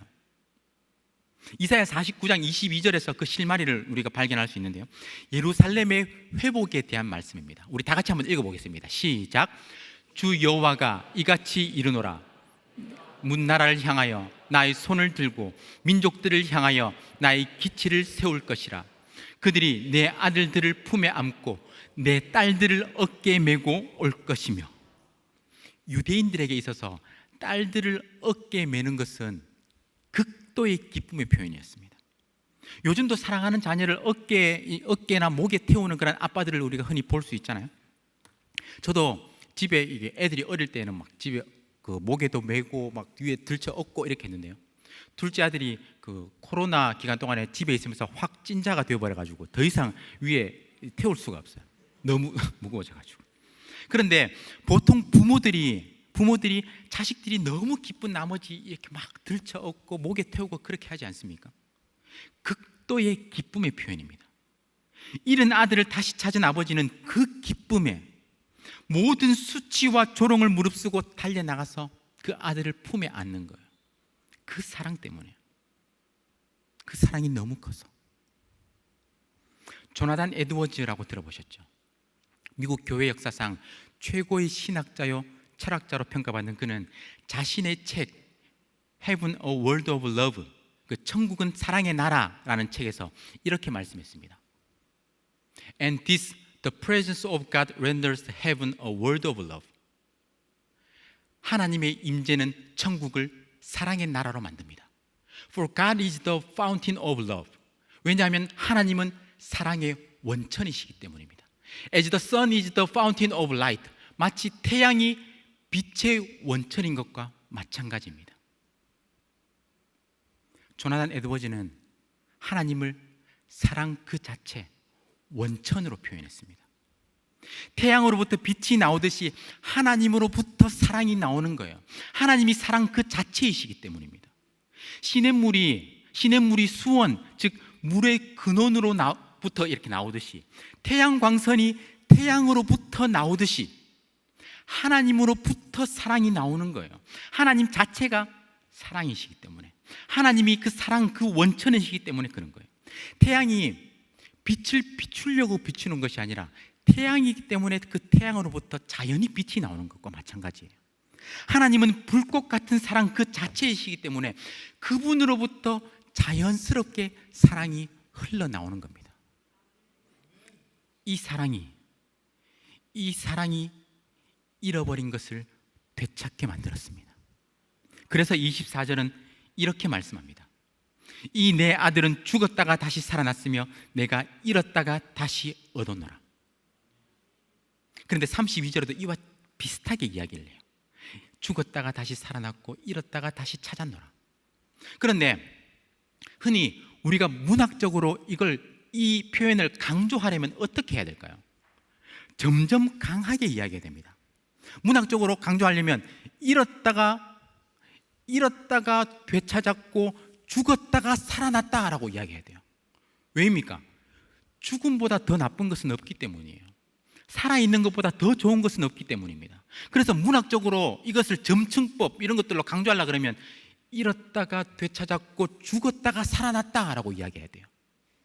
그런데 이 비유의 핵심을 생각해 볼 때 그 절정은 죽었다가 살아나는 것에 있는 것이 아니라 잃었다가 다시 찾는 것에 있습니다. 육체적인 죽음과 삶보다 더 의미 있는 것, 더 가치 있는 것, 더 중요한 것이 바로 잃어버린 바 되었다가 다시 하나님을 찾은 것이기 때문입니다. 율법으로는 이 둘째 아들이 돌에 맞아 죽어야 마땅한 상황이었고 죽은 거나 마찬가지였습니다. 하지만 아버지의 사랑으로 인해서 다시 살아났죠. 동네 사람들이 돌로 치기 전에 아버지가 뛰쳐나가서 그 아들을 품에 안았기 때문입니다. 하지만 죽었다가 살아난 것보다 더 기쁜 사실이 바로 잃어버렸다가 다시 찾은 것입니다. 이 모든 것이 하나님의 불같은 사랑으로 인한 것입니다. 이 하나님의 사랑이, 이 하나님의 불같은 사랑이 여러분을 향하고 있습니다. 이 하나님의 불같은 사랑이 여러분에게 흘러가고 있습니다. 이 사랑이 여러분을 향하고 있다는 거예요. 이 불같은 사랑을 깊이 체험하고 그로 인한 주체할 수 없는 기쁨과 감격이 여러분의 삶 가운데 충만할 수 있기를 주님의 이름으로 축원합니다. 사랑하는 성도 여러분, 저는 오늘 이 이야기를 하기 위해서 지금까지 달려왔는지도 모르겠습니다. 그 사랑의 결정체가 우리에게 나타났기 때문이에요. 잃은 양 비유에서는 목자가 그 잃은 양을 찾아 나섭니다. 잃은 드라크마 비유에서는 그 주인이 잃은 동전을 찾아 나서죠. 잃어버린 것을 부지런히 찾아요. 찾아내기까지 찾습니다. 세 번째 잃은 아들 비유를 들으면서 세리와 죄인들, 바리새인과 서기관들은 분명 생각했을 겁니다. 이번에도 누군가 찾아 나서겠지. 하지만 이야기 속에서 그를 찾아 나서는 사람은 아무도 없습니다. 그들은 생각하지 않았을까요? 그 잃어버린 아들을 찾아 나서는 사람, 나서야 하는 사람은 누구일까? 비유 속의 그 형이 진정한 형이었다면 그는 동생을 찾아 나섰을 것입니다. 형이 동생을 찾아 나서는 데는 많은 희생과 결단이 필요했을 거예요. 동생이 모든 가산을 탕진하고 빚을 졌다면 그 모든 빚을 갚아 주어야 했습니다. 내 것이 다 너의 것이다 라는 그 아버지의 말씀처럼 남은 가산은 모두 다 그 형의 것이었어요. 한 푼도 빠짐없이. 돌아온 동생에게 입힌 그 옷, 신긴 신발, 손가락에 끼운 가락지, 잔치를 위해서 잡은 그 살찐 송아지, 그 모두가 형의 것이었어요. 동생이 빈털터리로 돌아왔다면 그의 생계를 위해서 재산의 재분배가 이루어져야 하는 상황이었습니다. 잃어버린 아들, 잃어버린 동생을 다시 받아들이기 위해서는 마음으로의 진정한 용서와 더불어서 금전적인 큰 희생이 뒤따르는 것이죠. 잃어버린 아들이 다시 자신의 자리를 찾기 위해서는 누군가가 대신해서 대가를 치러야 했던 것입니다. 그런데 생각해 보세요. 첫째 아들은 마지막에 그 잔치 자리에 참여했을까요? 아니면 하지 않았을까요?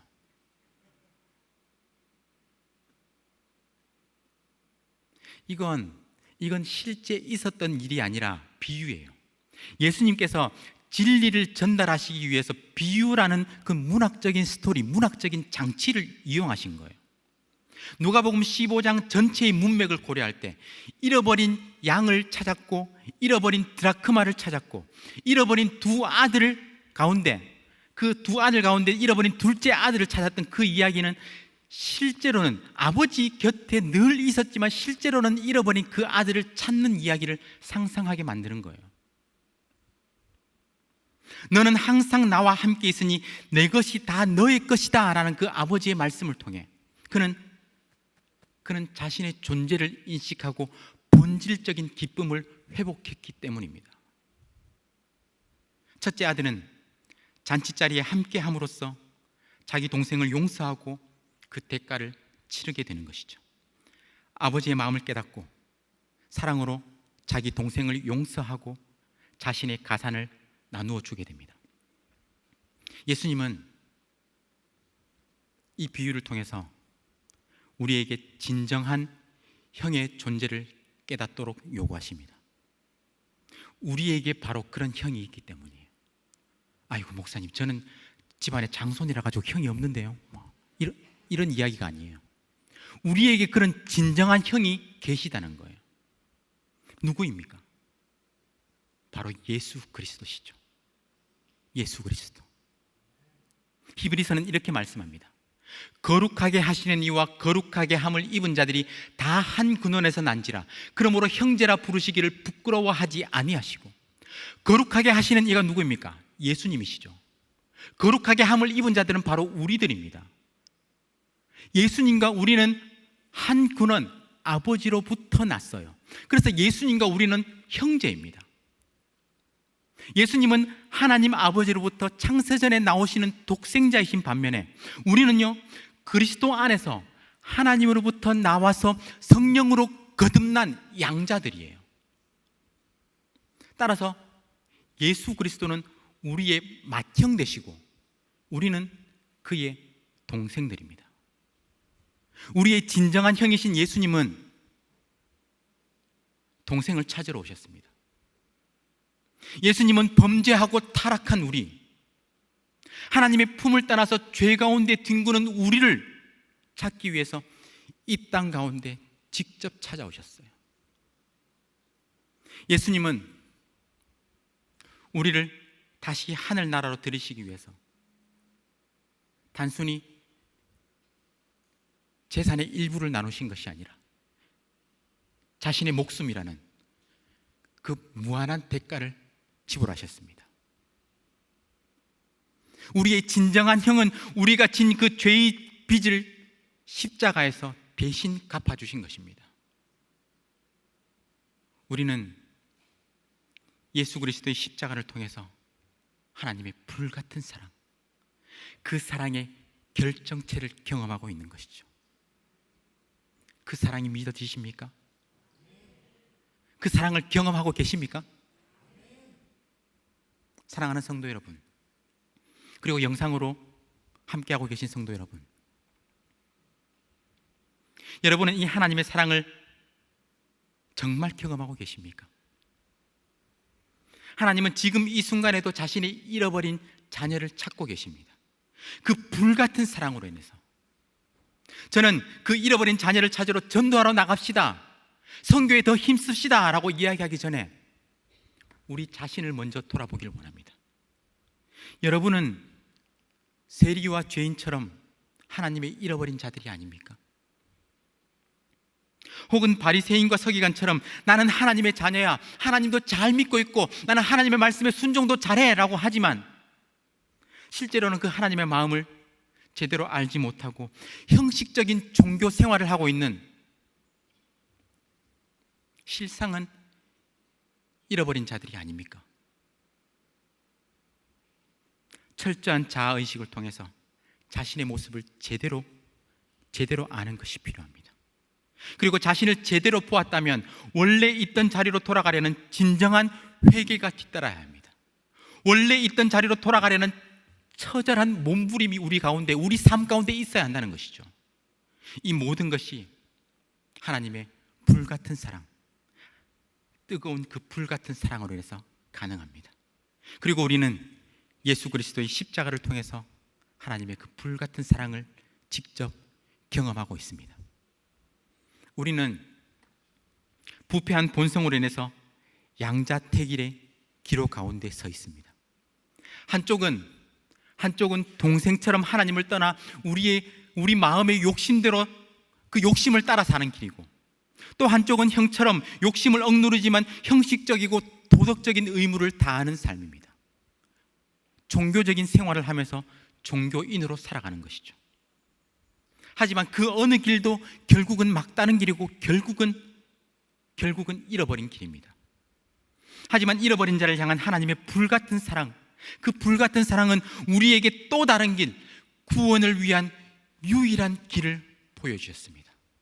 바로 예수 그리스도의 십자가의 길입니다. 십자가에서 우리를 대신해 그 모든 빚을 갚으시고 대가를 치르신 그 예수님을 통해서 우리는 하나님께로 돌아갈 수 있는 것입니다. 그는 오늘 그러한 돌아서는 진정한 결단이 있으시길 주님의 이름으로 축원합니다.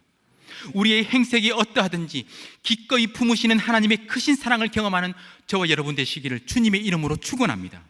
여러분의 평생의 삶을 통해 그 사랑에 감격하고 기뻐하며 그 사랑에 흠뻑 젖어 사는 놀라운 은혜가 있기를 주님의 이름으로 축원합니다.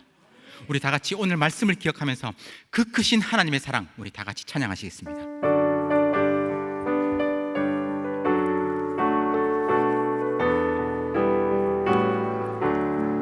그 크신 하나님의 사랑 말로 다 용 못하네.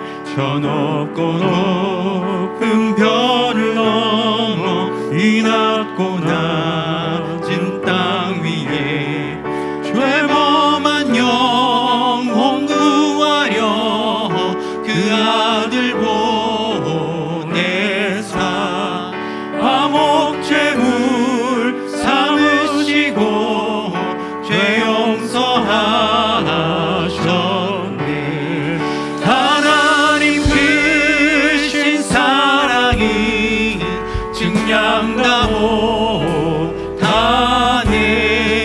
영원히 변치 않는 사랑 성도여 찬양하세. 외로운 시절 지나가고 땅 위에 영화 쇠할 때 죽이지 않던 영혼들은 큰 소리 외쳐 울어도 주 믿는 성도들에게 큰 사랑 베푸사 우리의 죄 사했으니 그 은혜 잊을까. 하나님 크신 사랑은 증량다 못하네. 영원히 변치 않는 사랑 성도여 찬양하세. 하늘을 두루마리 삼고 바다를 먹물 삼아도 한없는 하나님의 사랑 다 기록할 수 없겠네. 하나님은 크신 사랑 그 어찌 닿았을까. 저 하늘 높이 쌓아도 채우지 못. 우리 다 같이 두 손 들고 하나님 크신 사랑이 증량다 못하네. 영원히 변치 않는 사랑 성도여 찬양. 다시 한번 고백합시다. 하나님 크신 사랑. 하나님 크신 사랑이 증량다 못하네. 영원히 변치 않는 사랑 성도여 찬양하세. 우리 지금 말씀을 기억하면서 우리 기도 제목 다 같이 한번 읽겠습니다. 다 같이 읽겠습니다. 시작. 철저한 자의식을 통해 나 자신의 연약과 무능을 제대로 알게 하시고 내가 잃어버린 자라는 사실을 알 때에 참된 회복을 경험하게 해 주시옵소서. 하나님 100%, 인간 100%의 진정한 회개의 결단과 실천이 있게 하시고 이 땅에서 의로운 삶의 열매를 맺어 하나님께 영광 돌리게 해 주시옵소서. 잃어버린 자를 기필코 되찾으시는 하나님의 불같은 사랑을 체험하게 하시고 그 사랑으로 인해 주체하지 못하는 기쁨과 감격을 경험하게 해 주시옵소서. 그 사랑의 결정체 예수 그리스도께서 우리의 모든 빚을 갚으셨음을 알고 예수 그리스도의 십자가를 통해 하나님의 품으로 돌아가게 해 주시옵소서. 존귀하신 예수 그리스도의 이름으로 기도드립니다. 아멘. 오늘 말씀을 기억하며 기도하길 원합니다. 여러분은 그 사랑을, 그 십자가의 사랑을 경험하고 계십니까? 아담과 하와 이후로 우리는 에덴 동산을 떠나 하나님의 품을 떠나 이 세상의 죄 가운데 뒹굴며 살아가고 있습니다. 집 떠나 방황하는 우리를 위해서 우리의 진정한 맏형이신 예수 그리스도께서 우리를 찾으러 이 땅 가운데 오셨습니다. 예수님은 단순히 재산을 나눠주신 것이 아니라 자신의 목숨으로 우리의 죄값을 대신 치르시고 우리를 본향 하나님의 품으로 회복해 하셨습니다. 이 모든 것이 하나님의 불같은 사랑 때문입니다. 그 사랑이 아들까지도 내어놓게 만드신 것이죠. 우리 자신이 잃어버린 자라는 사실을 제대로 알 때 진정한 회복을 경험하게 하여 주시옵소서. 철저히 돌이키게 하시고 진정한 회개를 통해 의로운 삶의 열매를 맺게 하여 주시옵소서. 하나님의 불같은 사랑으로 인해서 주체하지 못할 기쁨을 경험케 하시고 그 사랑의 결정체 예수 그리스도를 통해 아버지의 품으로 돌아가는 우리 모두가 되게 하여 주시옵소서. 다 같이 주여 한번 부르짖고 간절하게 기도하겠습니다. 주여. 이 시간 기도합니다. 하나님 아버지, 우리 가운데 하나님의 은혜를 더하여 주시옵소서. 하나님께서 우리 가운데 은혜를 더하여 주셔서 하나님의 크신 사랑을 경험하게 하여 하나님 아버지께서 주시는 그 놀라운 은혜와 하나님의 놀라운 사랑을 경험하는 우리 모두가 되게 하여 주시옵소서. 하나님의 크신 사랑 가운데 우리 모두가 하나님 앞에 돌아갈 수 있게 하시고 철저히 내 자신을 바라볼 때 하나님 나 자신을 바라볼 때 하나님 아버지 내가 하나님께로 회복되는 놀라운 은혜의 역사가 있게 하여 주시옵소서.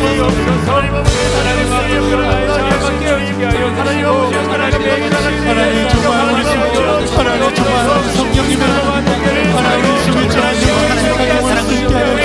모두가 결혼하시고 하나님 내가 잃어버린 사실을 할 때 다시 한번 하나님 아버지 그 자리에서 일어나 하나님께로 돌아오는 놀라운 역사가 있게 하시고 하나님을 더욱더 바라보며 아버지 앞에서 하나님 아버지 다시 한번 하나님을 통해로 돌아가는 놀라운 은혜가 있게 하여 주시옵소서. 내가 잃어버린 자라는 사실을 할 때 참된 회복을 경험하게 하여 주시옵소서. 하나님 100% 하나님 인간은 100% 진정한 회개의 결단과 실천이 있게 하시고 이 땅에서도 이룬 삶의 열매를 맺어 하나님께 영광 돌리게 하여 주시옵소서. 잃어버린 자를 깊이 묻어 찾으시는 하나님의 놀라운 은혜 하나님 우리가 다시 한번 깨닫게 하시고 하나님 그 가운데 다시 한번 하나님을 바라보며 하나님께 돌아가는 놀라운 은혜가 있게 하여 주시옵소서. 주님을 더욱더 의지하며 하나님만 기뻐하며 나아갈 수 있게 하시고 하나님을 더욱더 의지하며 살아갈 때에 우리 삶 가운데 하나님이 주시는 놀라운 은혜 하나님이 주시는 놀라운 은혜 회복케 하시는 하나님의 놀라운 은혜가 있게 하여 주시옵소서. 주님만을 바라보며 나아갑니다. 하나님의 은혜를 회복케 하여 하나님 우리가 더욱더 하나님의 크신 놀라운 은혜를 경험하게 하여 주시고 하나님께서 주신 하나님의 크신 사랑 가운데 하나님 우리가 다시 한번 하나님께로 나아가며 하나님을 기뻐하는 자들이 되게 하여 주시옵소서. 하나님을 바라고 하나님을 기뻐하며 하나님 그 가운데 우리의 모든 삶을 하나님과 함께 빌려주시고 하나님 우리 가운데 믿음으로 그 모든 일을 잘 감당하게 하시고 하나님의 놀라운 은혜의 역사를 우리 모두가 경험하는 하나님의 놀라운 하나님의 시간 되게 하여 주시옵소서. 하나님만 사랑하고 하나님만 바라보고 하나님만 경험하기를 소원하오니 하나님의 은혜를 주시옵소서.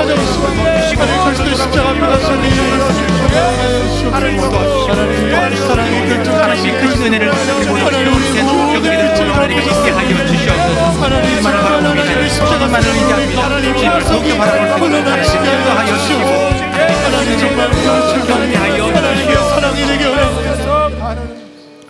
우리 시간 우리 나라와 민족을 위해서 기도할 때 우리 오늘 눈물로 우리 한번 기도하기 찬양하시겠습니다.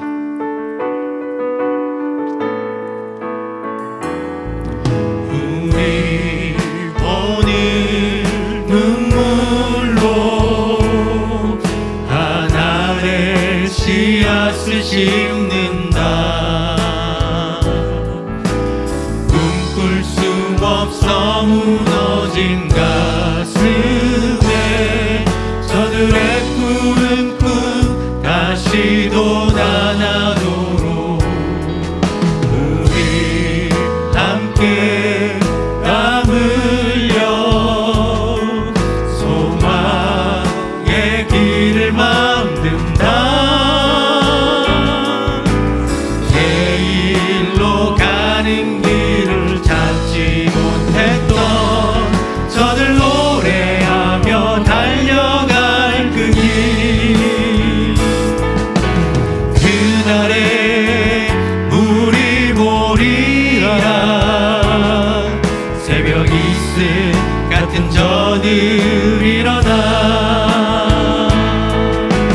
뜨거운 가슴 사랑의 손으로 이 땅 치유하며 행진할 때 오래 황폐하였던 이 땅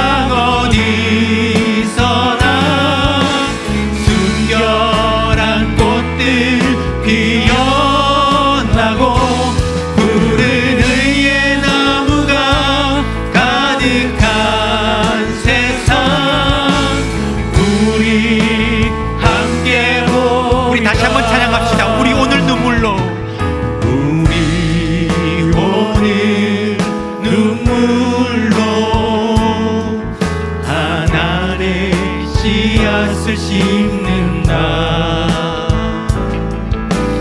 꿈꿀 수 없어 무너진 가슴에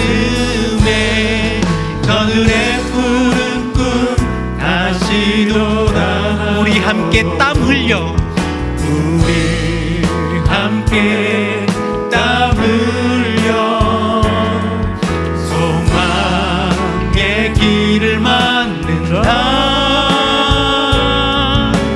내일로 가는 길을 찾지 못했던 저들 노래하며 달려갈 그 길, 그날에 우리 보리라. 그날에 우리 보리라. 새벽 이슬 같은 저들 일어나. 뜨거운 가슴 사랑의 손으로 이 땅 치유하며 행진할 때 오래 황폐하였던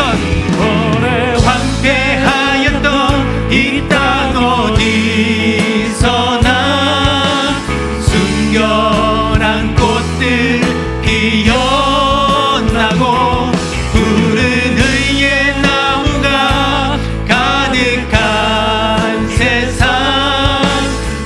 우리 함께 보리라. 오래 황폐하였던 이 땅 어디서나 순결한 꽃들 피어나고 푸른 의의 나무가 가득한 세상 우리 함께 보리라. 우리 성경 말씀 다 같이 한번 읽겠습니다. 다 같이 읽겠습니다. 시작. 보라, 내가 새 일을 행하리니 이제 나타날 것이라. 너희가 그것을 알지 못하겠느냐. 반드시 내가 광야의 길을 사막의 강을 내리니 내 백성 내가 택한 자에게 마시게 할 것임이라. 아멘. 사랑하는 성도 여러분, 처음 코로나19가 대구 경북 지역에서 확산될 때를 기억하십니까? 교회와 성도를 보호하기 위해서 교회 출입 통제를 결정하고 모든 공동체 예배를 영상으로 드릴 때 이 기도의 자리도 텅 비어 있었습니다. 하지만 지금 이렇게 많은 성도들이 기도의 자리에서 함께 부르짖고 있습니다. 끝날 것 같으면서도 끝나지 않는 이 코로나 상황이 우리의 마음을 힘들게 할 수 있지만 결국은 하나님께서 회복해 하실 줄 믿습니다. 하나님께서 우리 가운데 새 일을 행하시며 광야의 길을 사막의 강들을 내실 줄 믿습니다. 회복의 역사를 우리 가운데 허락하실 줄 믿습니다. 우리 믿음으로 구국 기도문을 다 같이 한번 읽겠습니다. 다 같이 읽겠습니다. 시작. 이번 코로나 사태로 하나님의 영광이 결코 가려지지 않게 해 주시옵소서. 이달을 척결해 주시고 이달에 넘어간 성도들이 꼭 돌아오게 해 주시옵소서. 모든 국민이 경성에서 자유민주주의와 한미동맹을 지키게 해 주시옵소서. 자유민주주의 통일한국을 이루어 세계 선교의 강국이 되게 해 주시옵소서. 코로나19가 대구 경북과 전국과 세계에서 속히 지나가게 해 주시옵소서. 코로나 재난으로부터 우리 모두를 하나님의 눈동자처럼 지켜 주시옵소서. 교회의 생명사역을 적극 추진할 수 있는 여건을 속히 허락해 주시옵소서. 모든 가족과 함께 참 하나님께 지성으로 예배드리게 해 주시옵소서. 모든 국민이 속히 우상과 악을 버리고 예수께로 돌아오게 해 주시옵소서. 모든 성도가 경성에서 회개하고 의로운 삶의 열매를 맺게 해 주시옵소서. 존귀하신 예수 그리스도의 이름으로 기도드립니다. 아멘. 이 나라, 이 민족을 하나님께서 회복시켜 주시옵소서. 우리 믿는 성도들이 이 어려운 순간을 믿음으로 버티게 하시고 경성에서 회개하고 의로운 삶의 열매를 맺을 때 하나님의 회복의 역사를 경험케 하여 주시옵소서. 성도들이 깨어 기도할 때에 황폐한 이 땅에 푸른 의의 나무가 가득한 회복을 경험케 하여 주시옵소서. 이 나라와 민족을 위해서 다 같이 주여 한번 부르짖고 다 같이 기도하겠습니다.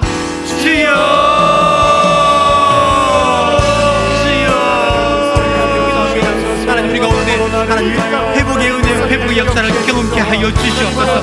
하나님 아버지 이 나라 민족을 불쌍히 여기시고 하나님을 더욱더 의지하며 하나님 아버지 앞에 엎드리는 자가 되게 하여 주시옵소서. 하나님 아버지 땅에 살아나는 언제를 주시옵소서.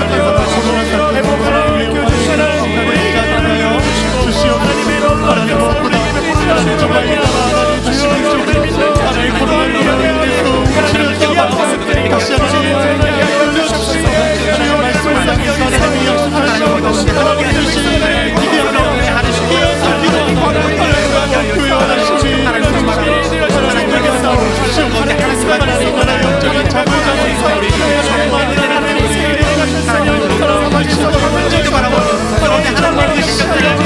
다시 하나님 아버지 이 나라를 불쌍히 여기시고 하나님의 놀라운 능력을 허락하여 주시고 다시 한번 이 땅 가운데 하나님이 회복케 하시는 역사를 경험케 하여 주시옵소서. 하나님 아버지 광야의 길을 상황의 강들을 내시는 하나님을 경험케 하시고 하나님의 놀라운 은혜의 역사가 하나님의 땅 가운데 가득하여서 다시 한번 하나님의 귀하게 붙들림만 되는 하나님의 놀라운 역사를 경험케 하여 주시옵소서.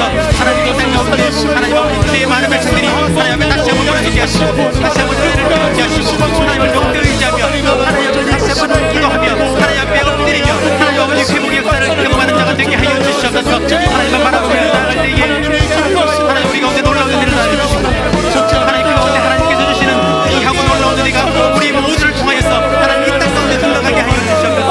이 나라가 다시 한번 하나님께서 오시기 하고 나오는 하나님의 손에 귀하게 받기를 바라서 하나님을 더욱더 바라보는 자가 되게 하시고 하나님을 더욱더 의지할 때에 모두가 하나님을 바라보며 다시 한번 뛰어나는 놀라운 은혜가 놀라운 은혜와 우리 모두가 다시 한번 하나님을 바라보고 더욱더 의지하고 하나님만 바라보고 하나님께만 나아가며 하나님 아버지 모든 삶을 드릴 수 있는 우리 모두가 되게 하여 주시옵소서. 하나님께 기도하며 나아갈 때 하나님 은혜를 더하여 주시고 하나님을 더욱더 의지하며 나아가게 하시고 하나님께 더욱더 하나님 믿음으로 나아갈 때에 하나님의 큰 역사를 우리 모두가 경험하게 하여 주시옵소서. 하나님을 더욱더 의지하게 하시고 하나님의 큰 역사가 우리 모두가 다시 한번 하나님께로 나아가는 하나님의 은혜가 있게 하여 주시옵소서. 하나님만 바라보고 하나님만 의지하며 하나님 앞에 엎드리는 자가 되게 하시고 우리 모두가 하나님 앞에서 신실하게 모든 일들을 잘 감당하며 하나님 앞에 엎드리는 자가 되게 하여 주시옵소서. 이 나라 가운데 하나님의 놀라운 은혜를 더하여 하나님을 더욱더 의지하게 나아가시고 하나님을 의지하며 나아가시고 우리 삶이 하나님 앞에서 신실하게 그 모든 일들을 감당할 수 있도록 하나님의 은혜를 더하여 주시옵소서. 우리가 이 땅에 남은 여기가 되어서 하나님을 더욱더 의지하며 나아가시고 그 가운데 하나님을 신뢰하며 나아가시고 우리 하나님께서 은혜를 베풀어 하나님만을 더욱더 의지하며 나아가시고 우리가 되기를 간절히 소원하오니 하나님께서 함께 하시고 은혜를 다하시고 하나님께서 모든 삶 가운데 뛰어나신 하나님의 놀라운 은혜를 우리에게 허락하여 주시옵소서. 이 나라를 불쌍히 여기시고 다시 한번 이 나라가 하나님의 손에 붙들만이 회복의 은혜를 경험할 수 있도록 하나님께서 우리 가운데 은혜를 베풀어 주시고 함께 하시는 그 가운데 하나님께서 이해하신 사랑 경험할 수 있도록 주시옵소서. 하나님 광야에서 10년 동안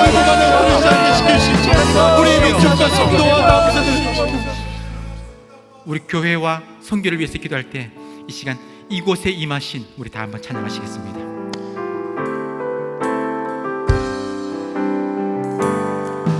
이곳에 임하신 하나님 나라 가난한 마음으로 바라보리라.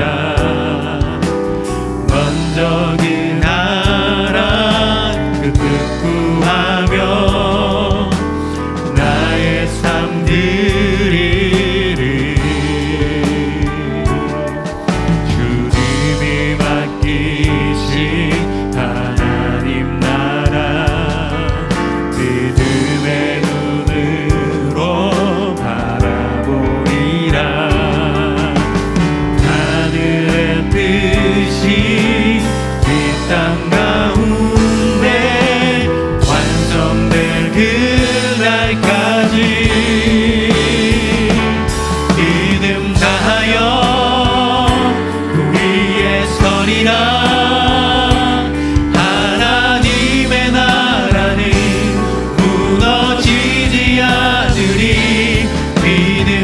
믿음하여 그 나라 세워가리라. 주님 곧 오실 때까지. 다시 한번 찬양합시다. 이곳에 임하신 하나님 나라 가난한 마음으로 바라보리라. 먼저 그 나라 뜻구하며 나의 삶 드리리. 주님이 맡기신 하나님 나라, 주님이 맡기신 하나님 나라 믿음의 눈으로 바라보리라. 하늘의 뜻이 그 땅 가운데 완성된 그날까지 우리의 믿음 다하여 그 위에 서리라. 하나님의 나라는 무너지지 않으리. 믿음 다하여 그 나라 세워가리라. 주님께서 맡기신 그 자리 우리가 섬기겠습니다. 믿음 다하여 믿음 다하여 그 위에 서리라. 하나님의 나라는 무너지지 않으리. 믿음 다하여 그 나라 세워가리라. 주님 곧 오실 때까지. 여러분, 코로나19 재난은 우리의 삶에 너무나 많은 변화를 가져왔습니다. 세상 사람들이 포스트 코로나 시대를 우려하면서 언택트, 비대면 사회에서의 그 교회와 그 교회의 역할과 그 사명에 대해서 고민합니다. 과연 교회가 그 포스트 코로나 시대에 살아남을 수 있을까 염려합니다. 하지만 그럼에도 불구하고 여전히 교회만이 이 땅의 소망임을 믿습니다. 교회만이 수고하고 무거운 짐진자들의 피난처이며 사람을 살리고 키우고 고치는 생명의 역사가 일어나는 현장임을 믿습니다. 지난 70년 대구 동신교회가 그러한 역할을 잘 감당해 왔는데, 앞으로 이 100년을 바라보며 대구 동신교회가 생명사역의 전초기지가 되게 하여 주시옵소서. 특별히 차별금지법안이 철회되어서 주님께서 하신 생명사역이 결코 위축되거나 흔들리지 않게 하여 주시옵소서. 우리 기도문을 다 같이 한번 읽을까요? 다 같이 한번 읽겠습니다. 대구 동신교회가 야성적 생명사역을 통해 시대적 사명을 잘 감당하게 하시고 CS123 비전을 성취하여 하나님께 영광 돌리는 교회가 되게 해 주시옵소서.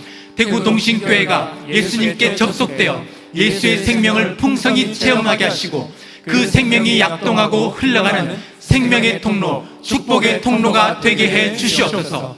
동성애를 조장하고 합법화하는 포괄적 차별금지법안이 철회되게 하시고 이단과 이념과 세속의 영향으로 인해 교회가 결코 위축되지 않게 해 주시옵소서.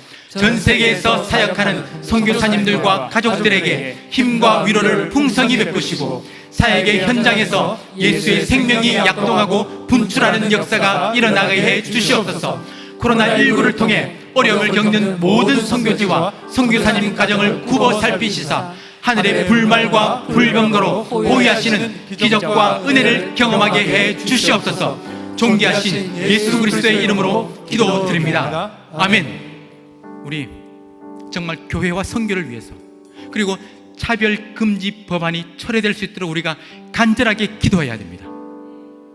동성애를 합법화하는 그 차별금지 법안이 유럽 교회와 미국 교회를 어떻게 힘을 잃어가게 만들었는지 그것을 제대로 알고 우리 모두가 있는 힘을 다하여 막아내게 하여 주시옵소서. 선교지에서 수고하시는 모든 선교사님들과 가정과 사역에 그 은혜를 베푸셔서 모든 재난과 어려움 속에서 하늘의 불말과 불병거로 호위하시는 하나님의 은혜를 경험케 하여 주시옵소서.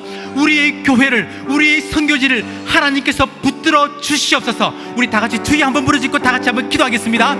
주여.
제가 우리 다음 세대를 위해서 기도할 텐데요. 우리 기도 제목 다 같이 한번 우리 마음을 다해서 한번 기도하겠습니다. 시작.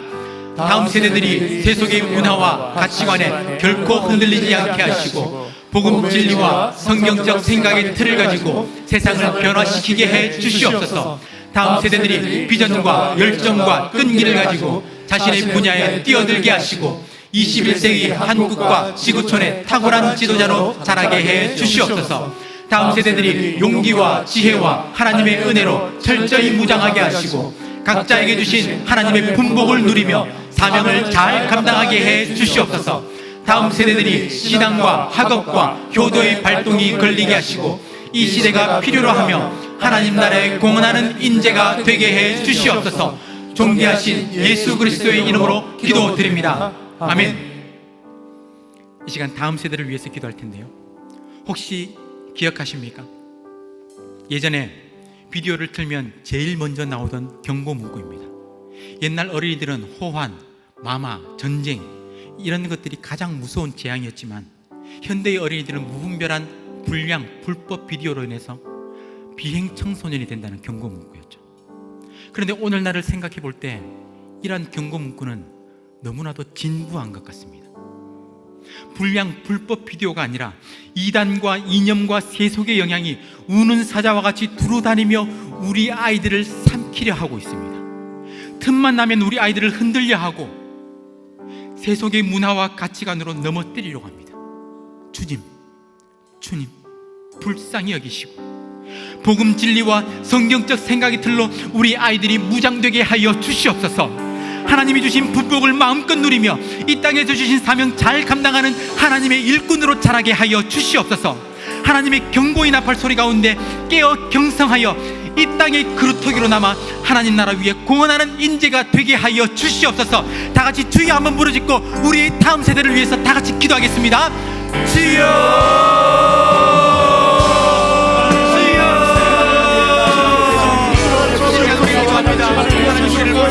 하나님의 가운데 하나님의 은혜를 좀 불러주시고 하나님의 크신 사랑 가운데 우리를 하나님 아버지 불러주시옵소서. 하나님의 크신 사랑 가운데 하나님 우리 다시 한번 깨어지게 하시고 다시 한번 하나님만 바라보게 하시고 다시 한번 하나님 앞에 엎드리며 하나님을 바라보게 되게 하여 주시옵소서. 하나님만 바라보며 하나님께 기도합니다.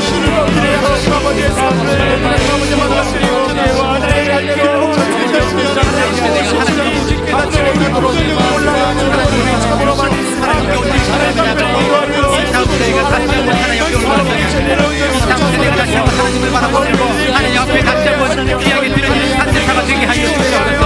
하나님 다음 세대를 통하여서 하나님께서 홀로 역사받으시고 하나님 이 땅에 우는 마귀와 같이 돌아다니며 삼위기사를 찾는 그 아이들 하나님 아버지 하나님 그 마귀들 하나님 물리쳐주시고 우리 아이들이 성적 복음 진리와 성경적 가치관을 가지고 모든 하나님 아버지 어려운 것들을 이겨내는 하나님 우리 아이들 되게 하여 주시옵소서. 우리 아이들의 모든 삶을 하나님 기억하여 우리 아이들 다음 세대들이 다시 한번 하나님 앞에 올바른 바라보며 하나님을 더욱더 기대하며 하나님을 더욱더 의지하게 하시고 더욱더 하나님만 바라보면서 하나님만 바라보면서 하나님만 기뻐하며 하나님 앞에 올바른 모든 것들을 드릴 수 있는 우리 아이들이 되게 하여 주시옵소서.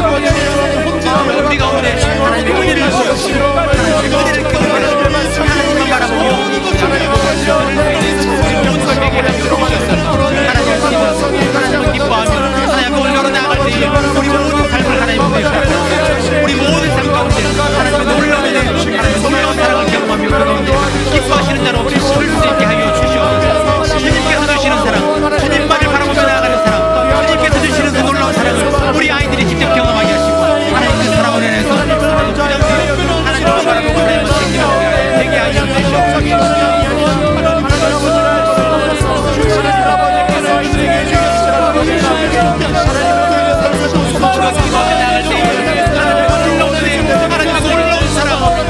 하나님이 구주신 사랑을 우리 모두가 경험하게 하여 주시옵소서. 이 나라와 민족을 불쌍히 여시고 다음 세대를 불쌍히 여시고 이 백성들이 다시 한번 하나님께 깨어 기도하는 주의 백성들이 되게 하여 주시옵소서. 다음 세대가 하나님의 말씀 안에 굳건히 서서 하나님 아버지 그 모든 것들을 잘 감당하며 하나님이 주신 하나님 놀라운 것을 마음껏 누리며 하나님 앞에 온전히 불신하는 주의 백성들이 되게 하여 주시옵소서. 하나님께 온전히 기도하는 모두가 되게 하여 주시옵소서.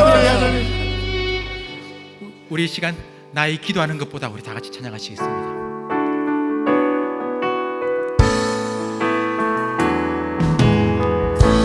나의 기도하는 것보다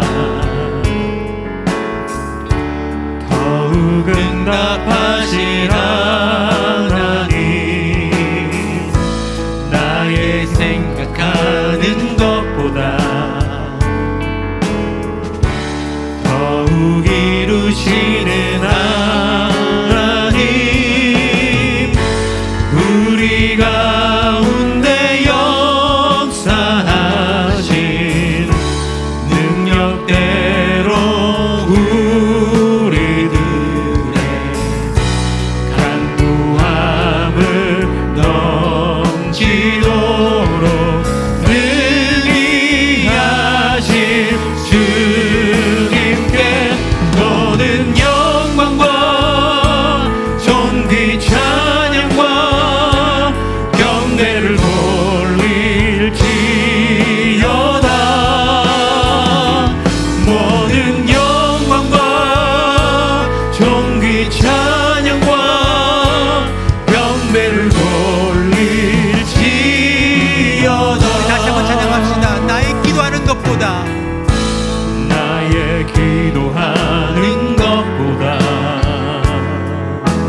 응답하신 하나님,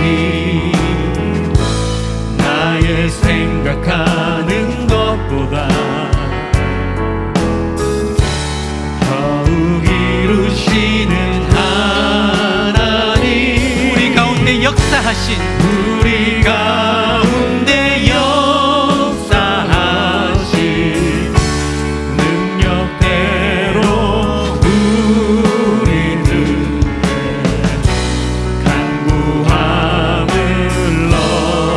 넘치도록 능히 하신 주님께 모든 영광과 존귀 찬양과 경배를 돌릴지어다.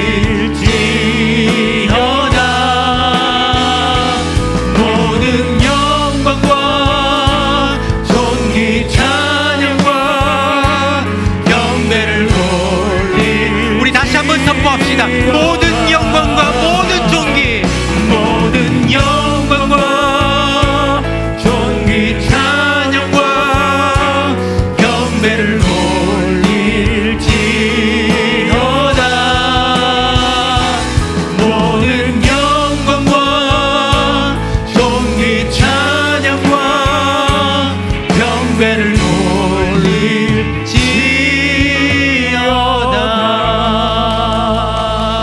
우리 박수로 하나님께 영광 올려드리겠습니다. 아멘, 아멘, 아멘. 우리 이 말씀 우리 다 같이 한번 읽겠습니다. 시편 말씀인데요, 다 같이 마음을 다해서 읽겠습니다. 시작. 나는 오직 주의 사랑을 의지하여 싸우니 나의 마음은 주의 구원을 기뻐하리이다. 내가 여호와를 찬송하리니 이는 주께서 내게 은덕을 베푸심이로다. 아멘. 사랑하는 성도 여러분, 다윗이 이 시를 지을 때의 상황이 어땠는지 아십니까? 죽음의 고통을 앞두고 있을 때였습니다. 그의 영혼이 번민하고 종일토록 근심하며 원수들은 의기양양하며 다윗을 조롱할 때였습니다. 하지만 다윗은 자신의 상황이 전혀 바뀌지 않았음에도 불구하고 주의 사랑을 의지하며 주의 구원을 기뻐했습니다. 어떻게 그럴 수 있었을까요? 어떻게 다윗이 그럴 수 있었을까요? 하나님을 신뢰했기 때문입니다. 지금까지 다윗의 삶 가운데 일하신 하나님에 대한 강한 확신이 있었고, 그 확신이 고통을 대하는 그 다윗의 삶의 자세와 태도를 변화시킨 것이죠.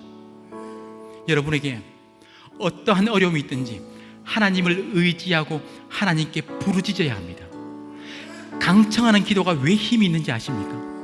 강청하는 기도, 끈질기게 매달리는 것, 그 행위와 노력 때문에 응답되는 게 아니에요. 그게 아니라 그 강청하는 기도가 하나님을 의지하는 표현이기 때문입니다. 내가 처한 모든 문제를 하나님 밖에 해결할 분이 없다는 사실을 알고 하나님께 매달리는 거예요. 하나님을 신뢰하면서 하나님을 의지하는 거예요. 이 시간 우리의 기도가 강청하는 기도가 되기를 원합니다. 하나님을 의지하는 표현으로 더욱 간절하게 하나님께 매달리며 하나님의 도우심을 구할 때 하나님 응답하여 주시옵소서. 우리 가정의 모든 문제들 가운데 하나님께서 역사하여 주시옵소서. 가장 좋은 것으로 베푸시는 하나님을 체험케 하여 주시옵소서. 우리 다 같이 주여 한번 부르짖고 우리 가정의 모든 문제를 가지고 다 함께 기도하겠습니다. 주여, 주여, 주여, 주여. 하나님 앞에 기도하며 나아갑니다. 하나님, 우리 삶의 모든 문제 가운데 하나님 응답하여 주시옵소서. 하나님, 우리의 모든 기도 가운데 하나님 함께 하여 주시고 하나님을 더욱더 의지하며 하나님 앞에 온전히 나아가는 우리 모두가 되게 하여 주시옵소서. 하나님을 바라보며 우리 가운데 하나님을 너무 의지하며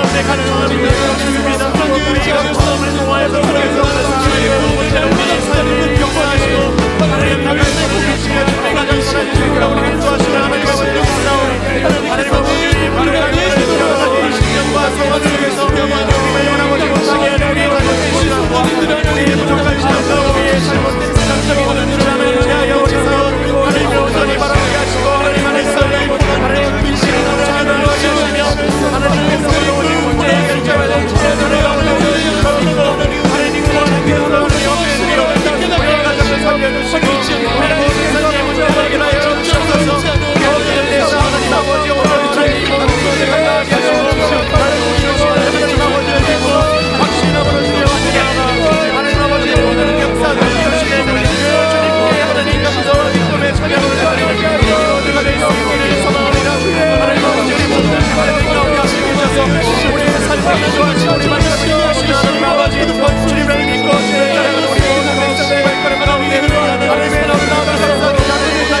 은혜가 풍성하신 하나님 아버지, 우리를 말씀과 기도의 자리로 인도해 주심을 감사드립니다. 세상 사람들은 이 시간 한순간의 즐거움과 쾌락을 쫓아 세상 가운데 방황하지만 우리에게 참 진리를 알게 하셔서 이 자리에 나오게 하심을 감사드립니다. 오늘 주신 말씀을 통해 하나님의 불같은 사랑을 기억하고 하나님께 두 손 들고 나아가 그 품에 안기는 우리 모두가 되게 하여 주시옵소서. 그 불같은 사랑으로 인해 우리를 기필코 찾으시고 회복시키시는 하나님, 그 사랑의 결정체 예수 그리스도를 우리에게 보내주셔서 감사드립니다. 세상을 사랑하는 길도 아니고 형식적으로 순종하는 길도 아닌 오직 예수 그리스도의 십자가의 길을 통해 저 하늘나라로의 회복을 경험하게 하여 주시옵소서. 비록 코로나 사태가 대구 경북 지역에서 진정되고는 있지만 전국적으로 전 세계적으로 아직 안심할 수 없는 상황 가운데 있습니다. 황무지에서 짐승이 부르짖는 그 광야에서 모든 하나님의 백성들을 눈동자처럼 지켜주셔서 주의 날개 그늘 아래 감추시는 하나님의 보호하심을 경험케 하여 주시옵소서. 코로나로 인해서 여러 가지 어려움을 겪는 성도들이 있습니다. 지치고 힘든 상황 속에서 결코 꺾이지 않게 하시고 부정적인 태도로 좌절하고 낙심하지 않게 하여 주시옵소서. 오히려 적극적인 믿음의 태도를 가지고 경건에 힘쓰며 신앙과 실력을 키워나가는 우리 성도들이 되게 하여 주시옵소서. 하나님을 의지하고 하나님께 부르짖을 때 하나님의 은혜에 기반한 하나님의 기적적인 응답을 경험케 하여 주시옵소서. 대구 동신교회 공동체 예배가 단계적으로 회복되어 가게 하심을 감사드립니다. 철저하게 감염병 예방 수칙을 지킬 때 교회와 성도들을 안전하게 지켜주시고 세상의 모든 불신과 염려를 불식시켜 주시옵소서. 적극적인 신앙의 태도를 가지고 더욱 열심히 공동체 예배에 참여하게 하시고 이를 통해 개인 신앙과 공동체 신앙을 굳건히 지켜 주님 주신 생명사역자로의 사명을 잘 감당하게 하여 주시옵소서. 여러 가지 삶의 문제를 가지고 나온 그 성도들을 기억하여 주시옵소서. 육신의 연약함, 자녀의 문제, 건강의 문제, 인간관계의 문제, 도저히 풀리지 않는 어려움 가운데 부르짖는 그 모든 기도를 들으시고 하나님께서 신실하게 응답하여 주시옵소서. 사방으로 우겨쌈을 당하여도 쌓이지 아니하고 답답한 일을 당하여도 낙심하지 아니하고 박해를 받아도 버림받지 아니하며 거꾸로 때림을 당하여도 망하지 아니하고 오직 예수 그리스도께 접속되어 있을 때 그 생명이 우리 안에서 약동하고 분출하고 역사하게 하여 주시옵소서. 각종 시험과 진학, 취업을 준비하는 자녀들을 기억하여 주시고 코로나로 인한 현실적인 어려움이 있지만 그 속에서 기적처럼 역사하시는 하나님의 놀라운 은혜를 경험케 하여 주시옵소서. 헌신의 삶을 살기를 간절히 기도하며 감사금 드리는 손길이 있습니다. 자신에게 주신 그 달란트 잘 발휘하여서 좋은 성적 거두게 하심을 감사드리며 드리는 헌금이 있습니다. 감사의 제목과 이 여러 기도 제목을 다 담아드리는 그 모든 헌금을 하나님께서 기쁘게 받으시고 구하고 생각하는 것보다 더욱더 넘치게 채우시는 하나님의 은혜를 경험케 하여 주시옵소서. 전능하시며 전지하신 하나님께서 가장 좋은 때 가장 좋은 방법으로 우리의 모든 간증 가운데 응답하여 주시옵소서. 우리의 모든 기도 가운데 들으시고 응답하실 하나님을 기대하며 모든 말씀 예수 그리스도의 이름으로 기도드리옵나이다. 아멘. 우리 다 함께 하나님 사랑 변치 않는다 찬양하시겠습니다.